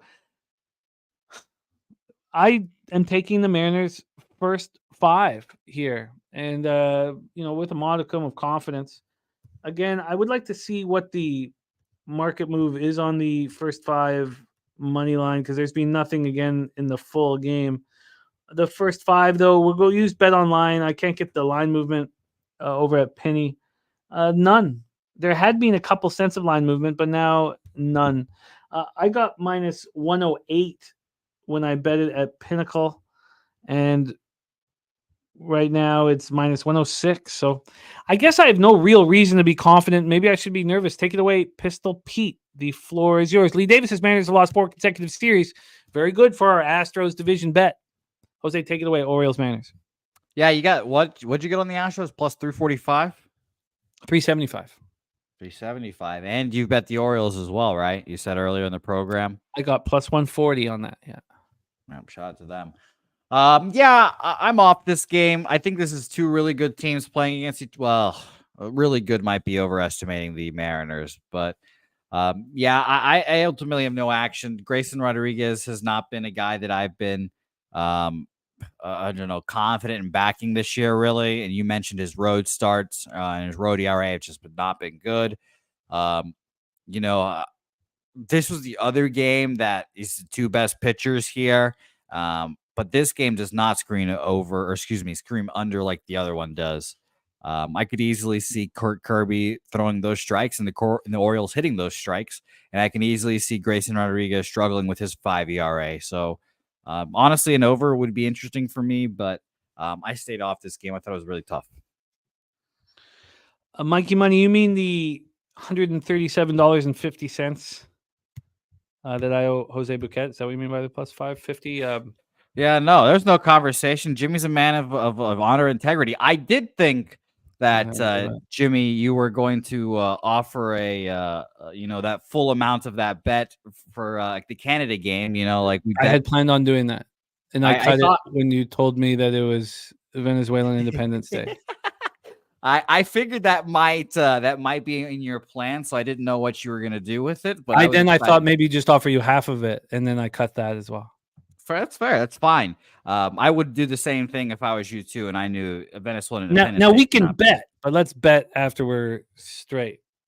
Yeah, of course. But and I haven't even seen the lines yet. You said this is a pick 'em line for that game as well. Yes, that was a $25 bet. Yeah, God. Mikey, relax. I didn't have that much money on. I'm a $25 better. Yeah, thank God. Ryan Nelson going up against Bobby Miller, Diamondbacks, Dodgers. You almost got me to bet 50 on it, by the way, just to get you to send it in to. I would have sent Greg. it in if you had Yeah. put 50. Yeah. So I wish you had to put 50 on it. Looking back, I did have 50 on it over across 2 books, which was nice. But, yes, you did. Yeah. But Because you offered me to cut it. Remember? You yes, said I did. you And then I also thought you were going to say no if I offered you it, but I wanted to give you the offer. At the very least. Yeah, that offer pisses me off. Just kind of sticking. All right. Ryan Nelson, 5-6, 5.69 ERA, 1.57 WHIP. Last start, 8-3 loss at home versus the Twins, and wine time just cashed the over 2.5 in the Netherlands game out of board. I wish I would have bet the win to nil now. Fuck. And JPZ knows Jimmy doesn't watch movies. JPZ knows. So funny. Now I'll take Ella to a movie, or something like that. But I won't. Are you gonna take her Inside Out too? I have no idea what that is. I don't know what you're talking about. Well, Inside Out 2, apparently, according to, I forgot who it was. I think it was Dabby Cab yesterday that said that if everyone watches Inside Out 2, there will be no more wars in the world or some shit like that. So maybe it's a movie to watch. I'd be lying to you if I told you that interested me a tiny bit. Ryan Nelson on the road, 4.64 ERA, 275 opponent's batting average. He is being much better on the road than he has been in Arizona. But is this where you want to play in Chavez Ravine? Let's take a look at the weather in LA. Kelsey adamant and bullish on the LA Dodgers. 71 Fahrenheit, 7.9 miles per hour to right field. Stays between 7.9 and 6.4 miles per hour. Let's take a look at the line history here in this one. We have the Dodgers. Oh, sorry, I got the first 5 up. Let me just quickly switch back to full game. We have the Dodgers sitting at minus 184, opening up minus 179. This got up to minus 196 a couple times and came back. But we have 6 cents of movement towards the Dodgers here. And then on the total, we are sitting here with the 9 minus 112 to the under. This opened up at 8.5. We have a half run move to the over. And that half run move was not immediate. That's a 12-hour and 48-minute difference. Sorry, I thought 5:05 p.m., 5:53 p.m., but that's a.m. Okay, so we have a half run move towards the over. Let's take a look at the cash flow here in this one. We have 97% of the tickets, 99% of the cash on the over. And we have 97% of tickets, 100% of the cash on the LA Dodgers with no movement. I'll tell you what. I don't trust Bobby Miller at all. And I took the White Sox first 3 plus a half in the Bobby Miller, Chris Flexen start. And Bobby Miller allowed a 3-round jack to, I believe, Luis Robert right off the hop. No, it's Benintendi. I can't even remember. But Bobby Miller looked vulnerable. But in the strange 20-inning season of Bobby Miller, he's had 4 straight road starts. He had the 1 home start, and he threw 6 innings and struck out 11. So I do not know what Bobby Miller is going to do here. Could he have another great home start? I tell you that I don't trust him, but that doesn't mean I know what he's going to do. Diamondbacks versus righties since June 1st, raking 266, 767 OPS. Dodgers versus righties, 252, 777 OPS. The Dodgers bullpen is got a huge advantage over the Diamondbacks bullpen. 2.71 ERA, 1.03 WHIP compared to the 5.03, 1.41 WHIP here. But that first home start and Bobby Miller, that's just throwing me for a loop. I would love to back Ryan Nelson or maybe the Diamondbacks first 3 plus a half. But, this move from 8.5 to 9 implies volatility. Jose, take it away. Diamondbacks, Dodgers. I'm going to pull out my bulbous sack here, and I am taking the Arizona Diamondbacks money line here. Ryan Nelson, who I assume shit starts against the Dodgers, right? 4 appearances, 5 innings, 5 hits, no earned runs, 6 innings, 4 hits, 3 earned runs, 6 innings, 2 hits, no earned runs. Just good. Just really good. And by the way, that was in 24 already once this year. That 6 inning or 5 inning, 5 hit, no earned runs, 6-0 win at the Dodgers already once this year. And then in 23 and 22 were those other appearances. So, you know what? I believe in it. The Diamondbacks know this team is the team to beat. And guess what? this team beat them in the playoffs last year, or I should say they beat them in the playoffs last year as well. And I think they'll be confident enough to come into this game and go get a win. Now, obviously, I was sitting here like, am I going to bet first 5 full game? Both. What do I do here? Both bullpens are fresh. But I trust the Diamondbacks bullpen here. A Diamondbacks bullpen that, once upon a time was really, really good in the playoffs here. But no one pitched, obviously, Monday. And we only had Sewald and Ryan Thompson throw on Sunday. And Mantiply through 7. So we're pretty healthy, ready to go here. I expect the full arsenal, Ginkle, Thompson, Joe Manta, and Ply all go out there. So everyone, Mr. Heat's in the car. Come on, jump in the car with us. Arizona Diamondbacks full game money line. Plus you get on it? 171. Oh, it's a fascinating take here. And Nupflashan says, what are you supposed to do in this spot? I will also take team total over in this game as well. Thank you, Nutflush Allen. Money line and team total over 3.5 minus 120. Thank you. That's all much. It is? Yes, it is. Wow. Another Nutflush Allenism as well. One that I forgot we talked about on Sunday. Yes, and I'm that Heat. Great timing. The Dodgers are coming off facing the Giants is here as well. And we know that the Dodgers and Giants are both fade teams after playing each other here. So Diamondbacks for me. And you know what, Nutflush, I'll even triple up on this game. I'll join you first 5. Jesus. Full game team total and full game money line here. First 5 is plus 160. So plus 160 first 5, full game plus 171, and team total over 3.5 minus 120. Wow. So Storage Club, he did hammer that first 5.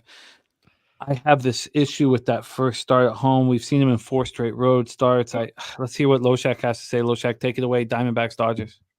I'll skip this one, but I'll add on KC first half team total over 2.5 plus 104 Pinnacle, and Littell under 15.5 outs minus 125 bet online. But this one I'll pass. I hope you all cash. And Nutflush Allen has a big note. It says that's usually when there's no off day in between games. Oh, cool. I'm going to cheer for you. I'm going to stay off of that. I just have that first start is just, I'm sure he's just so happy to be pitching back at home. Let's review all action here in MLB before we get into Jimmy, real quick. I will offer this, by the way. I will offer, I don't do this often, as you know. Kelsey is very bullish over there on the Dodgers. I will offer you, Kelsey, a straight up stake bet here. You can take your minus 188. I will take my plus 170. Wow. We'll ride. So, Kelsey, there you go. I'm astonished. I'm astonished to hear you're going to take a plus 170 dog as a pick 'em straight up. I am astonished. Everybody in the audience, now listen to me carefully, is being given a special package, and I don't want you to open it. Do not open it. Cameras are on you, so do not open until I tell you. All right, open your boxes. Open your boxes. 1, 2, 3. You get a steak. You get a steak. You get a steak. You get a steak. You get a steak. Everybody gets a steak. See, and by the way, Lucas Ryan I think this is Lucas Ryan, is right. They take 5 years to pay out on either side as well. He ages his steaks. That's yes, all. They're bone dried into my cellar. So there you go. It's nice to see that. Nice to see Durrell and Bebsy on that. A couple cappers. Yeah, and guess what? They still haven't gotten their steaks. All right, let's review all action here in MLB. And I came in to today's show with 3 spots. Braves -1 at minus 129. The Twins at minus 110. And the Mariners first 5 at minus 108. There's Dabber in the house. What up, Dabby Cap? What up, Dabby? By the way, Kelsey, I'm not taking that 1.5. You bet me the money line on this stake bet or not. Kelsey. And Justin, you do not get any more steak bets for the next few days, Justin, because you're 2-0 against me in your last two. So, Kelsey, this is your opportunity. If I don't get a yes or a no in the next 3 minutes, no more steak bet for you. The first 5 under in Detroit, Minnesota. The Padres and the full game under in Padres Rangers. The A's have a ton of question marks there for me. That looks like my only additions here on the card. My volume has gone down. My ROI has been looking very, very nice. Look at that. Kelsey says that she will cook you dinner. Good, even better. I want some poutine on the side with my steak. It'll be great. I'm that he says his gout's flaring up. My gout has gone away since the gym. I thought you were gonna say since you peaked and raised your head into winning Capraland. No, it's working out. It's working out. It's not okay. Pete, please review your MLB action before we get into WNBA. Okay, here we go. And I added on the first 5 over. I got a lot of bets on the Tampa Bay KC one. All right. Randy Wood is tracking. Balazzo over 4.5 hits, -108 Caesars. White Sox Cleveland running first. Yes, -116 Pinnacle. Carrasco under 16.5 outs, -120 bet online. Nats first 5 team total over 1.5 -158 Pinnacle. Ashcraft over 4.5 hits, -160 Caesars. Barrios under 18.5 outs, -140 Pinnacle. Detroit, Minnesota, first 3 under 2.5, -135 Caesars. And last minute, I chucked on Detroit, first 3, -125 at Caesars. So hopefully, Scuba will come in and throw 3 shutout innings at least. Wisniewski over 3.5 strikeouts, -163 Caesars. Eovaldi over 4.5 strikeouts, -145 Pinnacle. Singer over 4.5 strikeouts, -126 Pinnacle. TBKC running the first, yes, -105 Pinnacle. KC first 5 team total over 2.5 +105 bet online. Littell under 15.5 outs, -125 bet online. And Tampa Bay KC first 5 over 4.5 -132 Pinnacle. There's a bunch of leans I had that I didn't throw on, but we'll just leave it at that for now. I like it. All right, Jimmy, some bad news for the Canadian soccer team. Tajon Buchanan taken to the hospital with a lower leg injury. So he is definitely not going to play against Venezuela. Not officially yet, but we'll see. What did he get? When did this happen? That's a great question. I don't know. I just saw the tweet. Did he get injury in training? Injury in training. Who knows? Us Venezuelan, we don't give a fuck. We don't give a fuck. So I wouldn't put it past one of us. Jose, please review your MLB action. We got to roll through 4 WNBA games before we put a bow on this. Yes, we do. Shout out to all you guys who stick with us through these long MLB segments. We appreciate you guys. My official plays: Toronto Blue Jays money line, the Giants Braves game, under 8 -107. Tigers Twins under 7.5 -111. Padres Rangers under 7.5 -108, and the triple up in Arizona money line +171. Team total over 3.5. -120, first 5 +160. And by the way, for those who missed the top of the show, soccer bets, the only game I have bets on, the 4 in one game, draw +275 in Austria Turkey, both teams to score -135. Thank you, Pete. And Austria and Turkey to win in PKs, both 10-1 for me there. How about a 1-1? We go into extra time, and one of these fuckers win in PK, and it would be fucking lovely. Nutflush Allen has a question. If you have any updates on the song, It's Easier to Sleep in the Black, Pete, because, I still believe in CLV was the latest edition that we've had to the song list. That's a good one, though. Who came up with that title? It's Easier to Sleep in the Black. That's a great title. Yeah, and it's written down here. To remind you, it's easier to sleep in the black. I still believe in CLV. That's beautiful. Hard to Handle. Stand By Me. Redemption Song. Yeah. House of the Rising Sun. Yeah. It's easier to sleep in the black. That's a beautiful title. Holy really shit. Nice. That's like what song is that for those who don't know? Obviously, I know, but. What do you mean? No, he just made that up, didn't he? Well, I don't know, Pete. You made the songs up here. I think you just made that title up. That's great. That's a beautiful title. I will write that. I'll start sketching out lyrics tonight. Mikey good. Money says nothing beats Ryder -4. That is true. That is my favorite one, I will admit. And I like Grounding Out Softly from the Fugees, personally. But okay, we will continue building. We can make a dance track called "Let's Keep a Brisk Pace." How about that? Yeah, I like that. Let's get that in here. Let's keep a brisk. I just want to hear Pete on like the Not Like Us beat, just dropping bars on CLV and how shitty it is. Sure. I'll do that.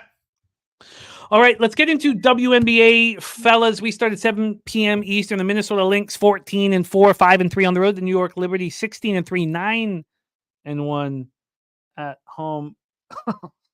What's wrong with me? I wrote that this game's being played at Arrowhead Stadium in Kansas City, Missouri, USA. I don't believe that's I think that's the that was you in the Copa America last night, by the way. I think so. I think I was. Hey Jim, you got your list of songs there, right? I do, yes. Can you write that one down there? Dance song. Let's keep a brisk pace. Just write down. I've got it right here. I've got it right here. That's a good one. Oh, the Heavy Juice Blues. Oh, that's really good. That's good too. This is our best work, actually. Creative people here. Yeah. Put that in there. Write that down, Jim. I can't wait for this album, man. This album's that's gonna a beautiful pop. title. Yeah. This album's gonna pop. We're gonna shoot it. We're gonna shoot it at Pubapalooza 4. Record it, I should say. Record it at Pubapalooza 4. Minnesota Lynx, New York Liberty here. And then, and then can we do the video for All I Ever Had Is YouTube comments, just shooting around Manhattan and New York City, shooting me like with a computer. Yeah, that's the redemption song. Looking at all the people, looking at all the scenes, but all I'm really looking at is the comments on YouTube on my computer or phone. That's great. All right, let's go. Let's go. Shout out to Justin McAlee. Yeah, because also the Pirates. Yeah, but we'll go into that one. All right. Take your pants off, Pete, is what Billy Friedrich wants to drop. But we will discuss that at a further time. All right, let's get into the line history for this one, Pete. We are talking WNBA at the Celebration of Life for our friend Teese. You gave us a first half winner that we all tailed. It was part of the glory of the evening. We knew that Teese was looking down upon us and delivering cash into our pockets, as he always did. Here, though, we have the Liberty opening up as 5.5-point favorites. This moves to 6.5 at 3 a.m, and then comes back.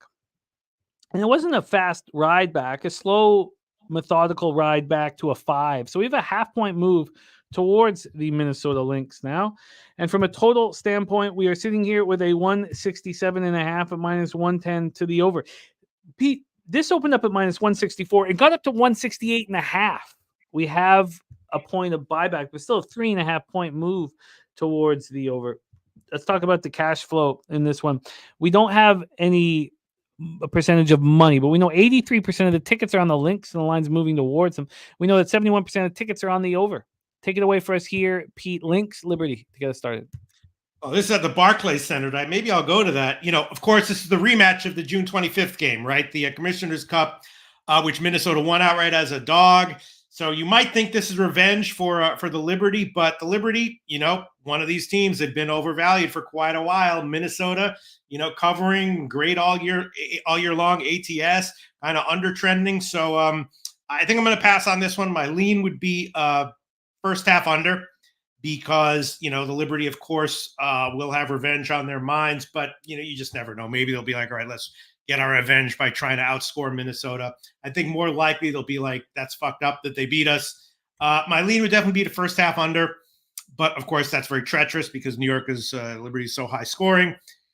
It's a revenge spot for New York, but that's a huge number to lay to Minnesota, who might win again outright. So I guess it's going to be a pass for me. Lean is first half under. We have a lean towards the first half under from Lodels. Let's roll on to the next spot on the board. 7 p.m. Eastern with the Chicago Sky 6-11, 3-4 on the road. Atlanta Dream 7-10, 3-6 at home. We are at the Gateway Center in College Park, Georgia. Let's get into the line history of this one. We'll start with the total.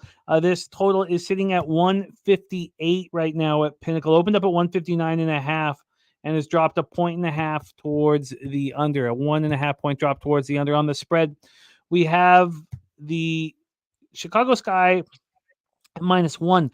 They opened up at +1.5. So we have a dog to favorite scenario, which might be easier conceptualized if we go to the money line. On the money line, we have the Sky opening up at +102, and they're now -115. So 17 cents of movement towards the Chicago Sky. We have no help from the Action Network. No help. This is the only game where we get no help ticket count wise. Take it away for us here, Peter. Sky Dream. Well, I was leaning, I was leaning Dream here, and I was going to give it as an official play.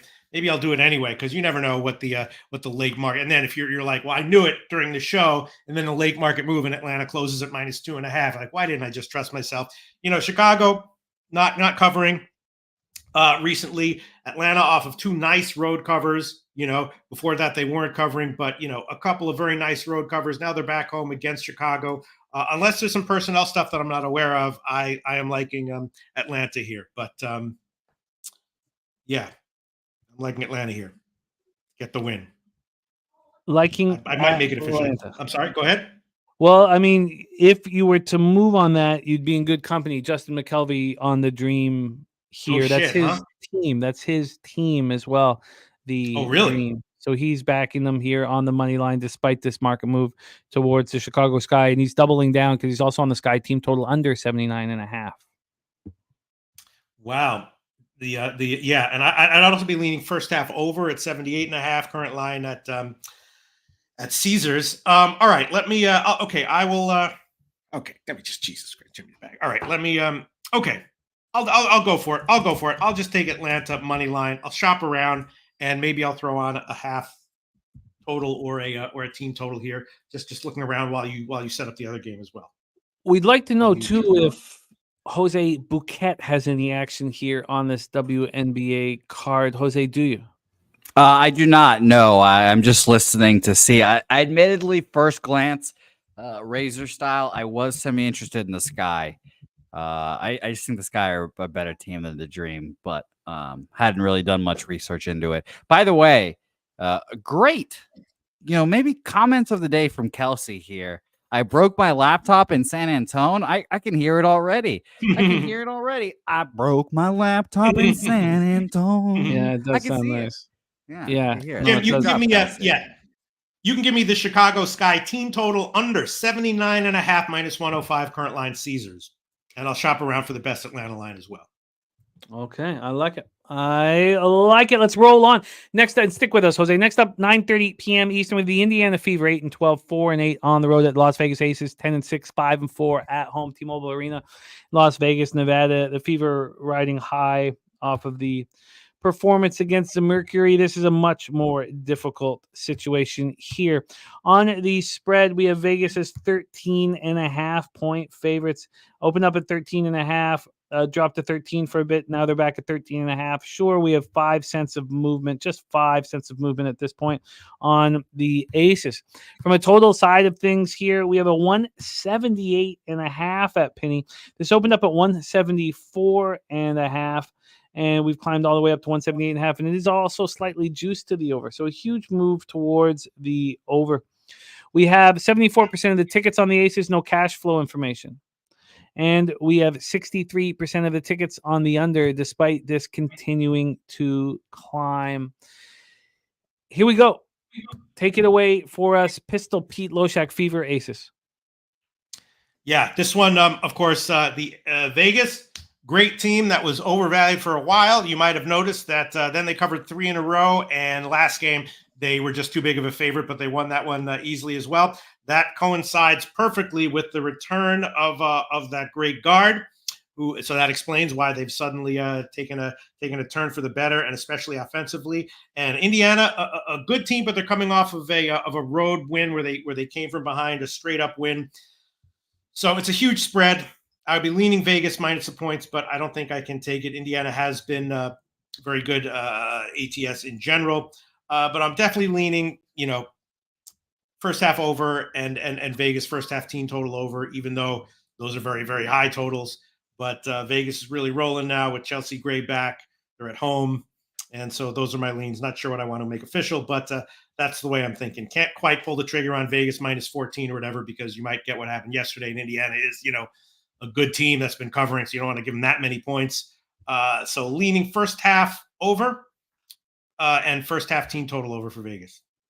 And full game team total for Vegas, I guess, as well, but mostly first. So the leans for Loshak in this one are Aces team total over and first half over?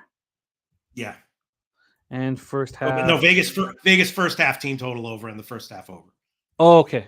Loshak is on the Aces. Oh my God. And now it's 170. Oh, you got to be kidding me. Now when I looked at it was 176. Now it's 178.5. Come on. Jeez. God. It is climbing. Astute Chaos is on the first quarter. Is that an over, Astute?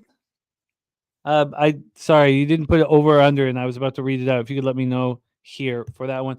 Jose Bouquet, anything interest you in Fever Aces before we get into the final spot on the board, Sparks Mystics? No, but Jimmy, we haven't talked about this yet on this program. Yes. And we've talked about it in years before, and I'll just do this real quick. Shout out to our guy, fucking Cheech.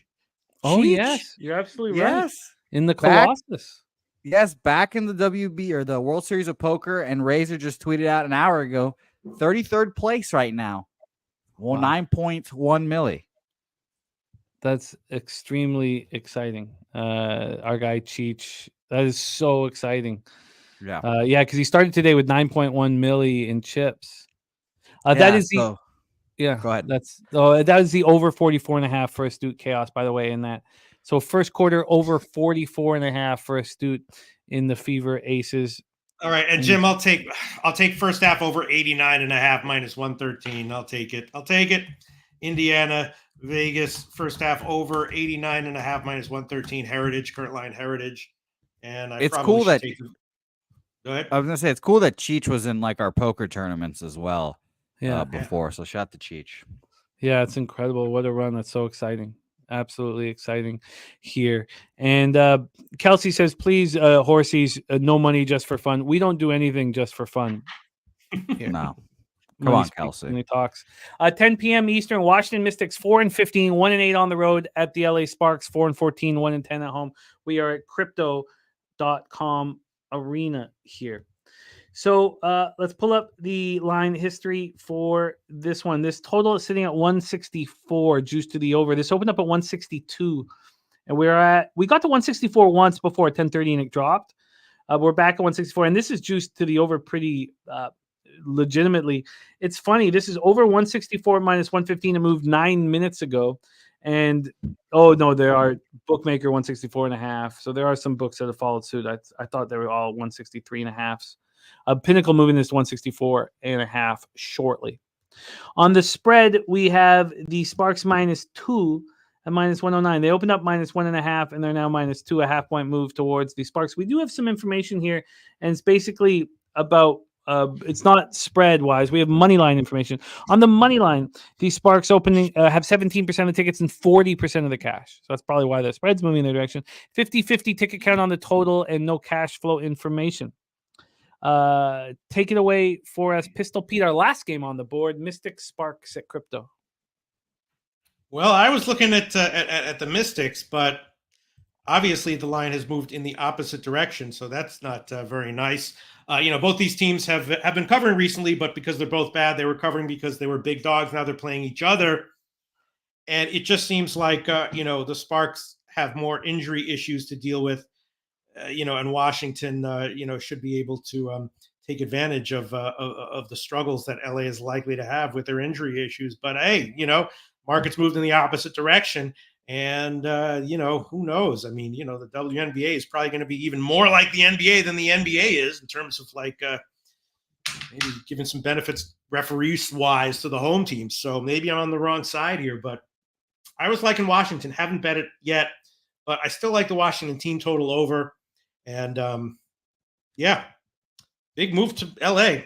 I mean, that's for someone's. That's for some reason. Something's causing that move. I don't understand. I was leaning Washington, to be perfectly honest. Which will stay as a lean towards the Mystics at this point for Loshak. Anything for you here, Jose, in Mystics Sparks? I leaned Mystics here as well with Pete. You know, obviously Cam Brinkley being hurt, a big part of that team was gone. And if you just think about it, like they lose their number 2 overall draft pick, number 3 overall draft pick, whatever she was. And before that, they were already a shit team that deserved the bottom pick. And now you take her off, and now you're going a -2 point favorite. You know, I didn't see it. So I like the Mystics here, but you know, I stayed off. I will say, you know, maybe the days of betting, you know, and obviously this is said with a grain of salt. Maybe the days of betting WNBA unders are a little over, because all these are going over, and maybe it's people underestimating the, you know, the scoring prowess of these women now, and they're just a lot better offensively now, and maybe that's why the totals are going over, but the numbers will adjust and we'll see the unders come back. So, but no action. This is what for now, though. Oh. You can add on for me first half over 82.5 -110. That's at a few places, Caesars and Heritage, but you can add that on. Washington, LA, first half over 82.5 -110. And I might add on Washington team total over as well. Let me just look around a little bit here. First half over 82.5 in Mystics Sparks. Yeah. He's also on the Aces first half. Oh, the Indiana Las Vegas Aces first half over 89.5 at -113. He's on the Dream money line in the Sky team total under 79.5, and both those spots, Dream money line, Sky team total under, Justin McKelvey on as well. That's our WNBA breakdown. Wait. You can also add on the Mystics team total over, just full game, 81.5 -105. Caesars. 81.5 at -105. Loshak firing shots here. Firing shots.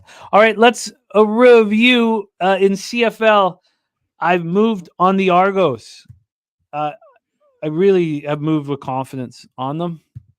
And I'm going to add the first half here, but I might wait as this line continues to move towards the Rough Riders. So I might wait.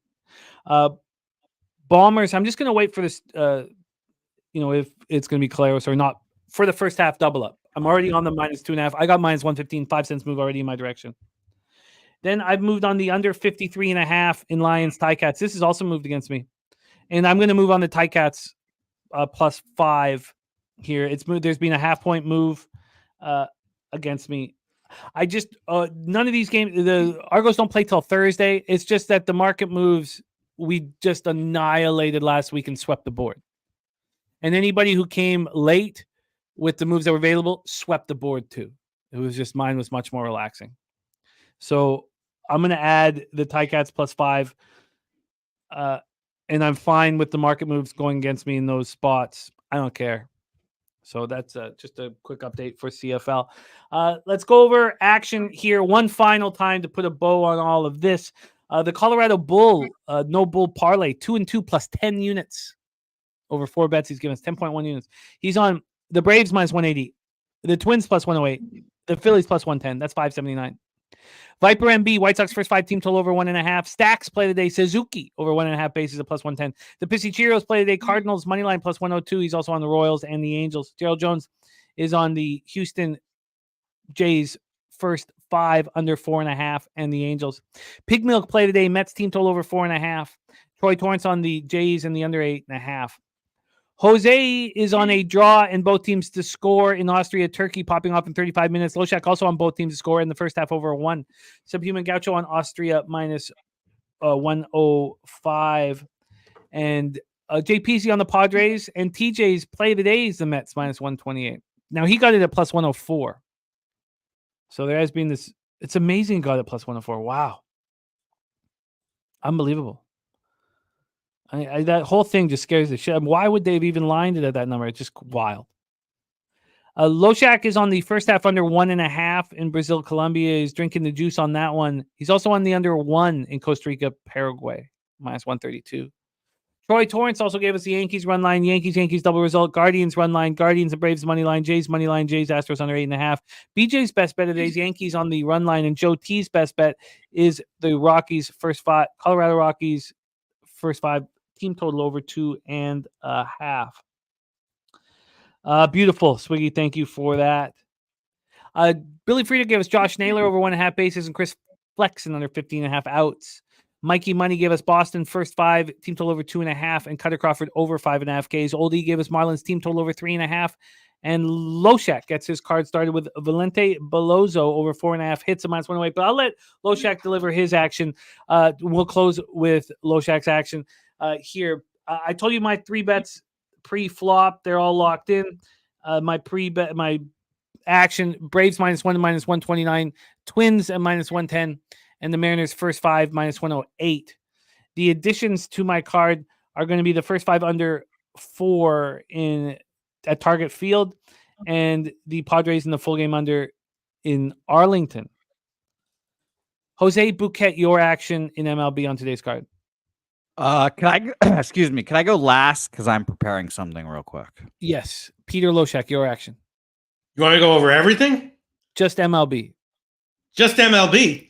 Yeah. Well, let me just quickly review at WNBA. Atlanta money line +101 Pinnacle. Chicago Sky team total under 79.5 -105 Caesars. Indy Vegas first half over 89.5 -113 Heritage. Washington LA first half over 82.5 -110 Heritage. And Washington team total over 81.5 -105 Caesars. Just in case anyone's like, writing everything down and keeping me honest, which I hope they do. But all right, you want to go over baseball also? Yes, if you don't mind. Okay, Balazzo over 4.5 hits -108. White Sox Cleveland running first, yes, -116. Carrasco under 16.5 outs -120. Nats first 5 team total over 1.5 -158. Ashcraft over 4.5 hits -160. Barrios under 18.5 outs -140. Detroit Minnesota first 3 under 2.5 -135, and Detroit first 3 money line -125. Wesneski over 3.5 strikeouts -163. Eovaldi over 4.5 strikeouts -145. That might be iffy. Singer over 4.5 strikeouts -126. That might be iffy. And then a whole bunch of Tampa Bay KC stuff. Running the first, yes, -105. KC first 5 team total over 2.5 +105. The tell under 15.5 outs -125. And Tampa Bay KC first 5 over 4.5 -132. All right. Wow. And Joey's right. Argos have moved to 3.5. So that 10-cent move towards the Rough Riders, shocking this morning. Didn't matter. It's moved a half point now, 3.5. I got the -3, -115. I'm betting the first half -1.5 on the Argos right now. Or with the money. Yeah. First half -1.5. I'm betting that right this second. That hasn't moved, and that will move. So I'm moving on that right now. Jose, you have something in store for us to close the show on, my man? Yeah. It turns out that there are other people that think of these songs than us. It seems like. So it seems like one of our songs is already made. So it's very interesting. But which one is we're talking about? Well, Pete, we'll have to end the show with it here, but. Don't you worry. Maybe you'll have to stay in the StreamYard a little bit longer than right when the outro closes out to hear it, Pete. That also might be a thing for you. Okay. Well, okay. If we're gonna do this, let me just give a quick shout out. Quick shout out to the cappers in the chat. Swiggy, Kelsey, Mally Mal, Tori Coker, Von Polo, Joey Marinaccio, the Dapper Capper, Big Show Picks. I hope you saw what our boys did in the Locker Room Talk podcast. Smashed the board again this week. These guys are running hot. The Locker Room podcast comes out at 11 p.m. Eastern. Oh, no, there's no fights this weekend because of July 4th. Forgot about that. The next fights are next week. Okay, I forgot about that. But shout out to everybody apart. That's Big Show Picks, Billy Brisbane, Millsy, and 2 cents. Shout out to you guys doing great job.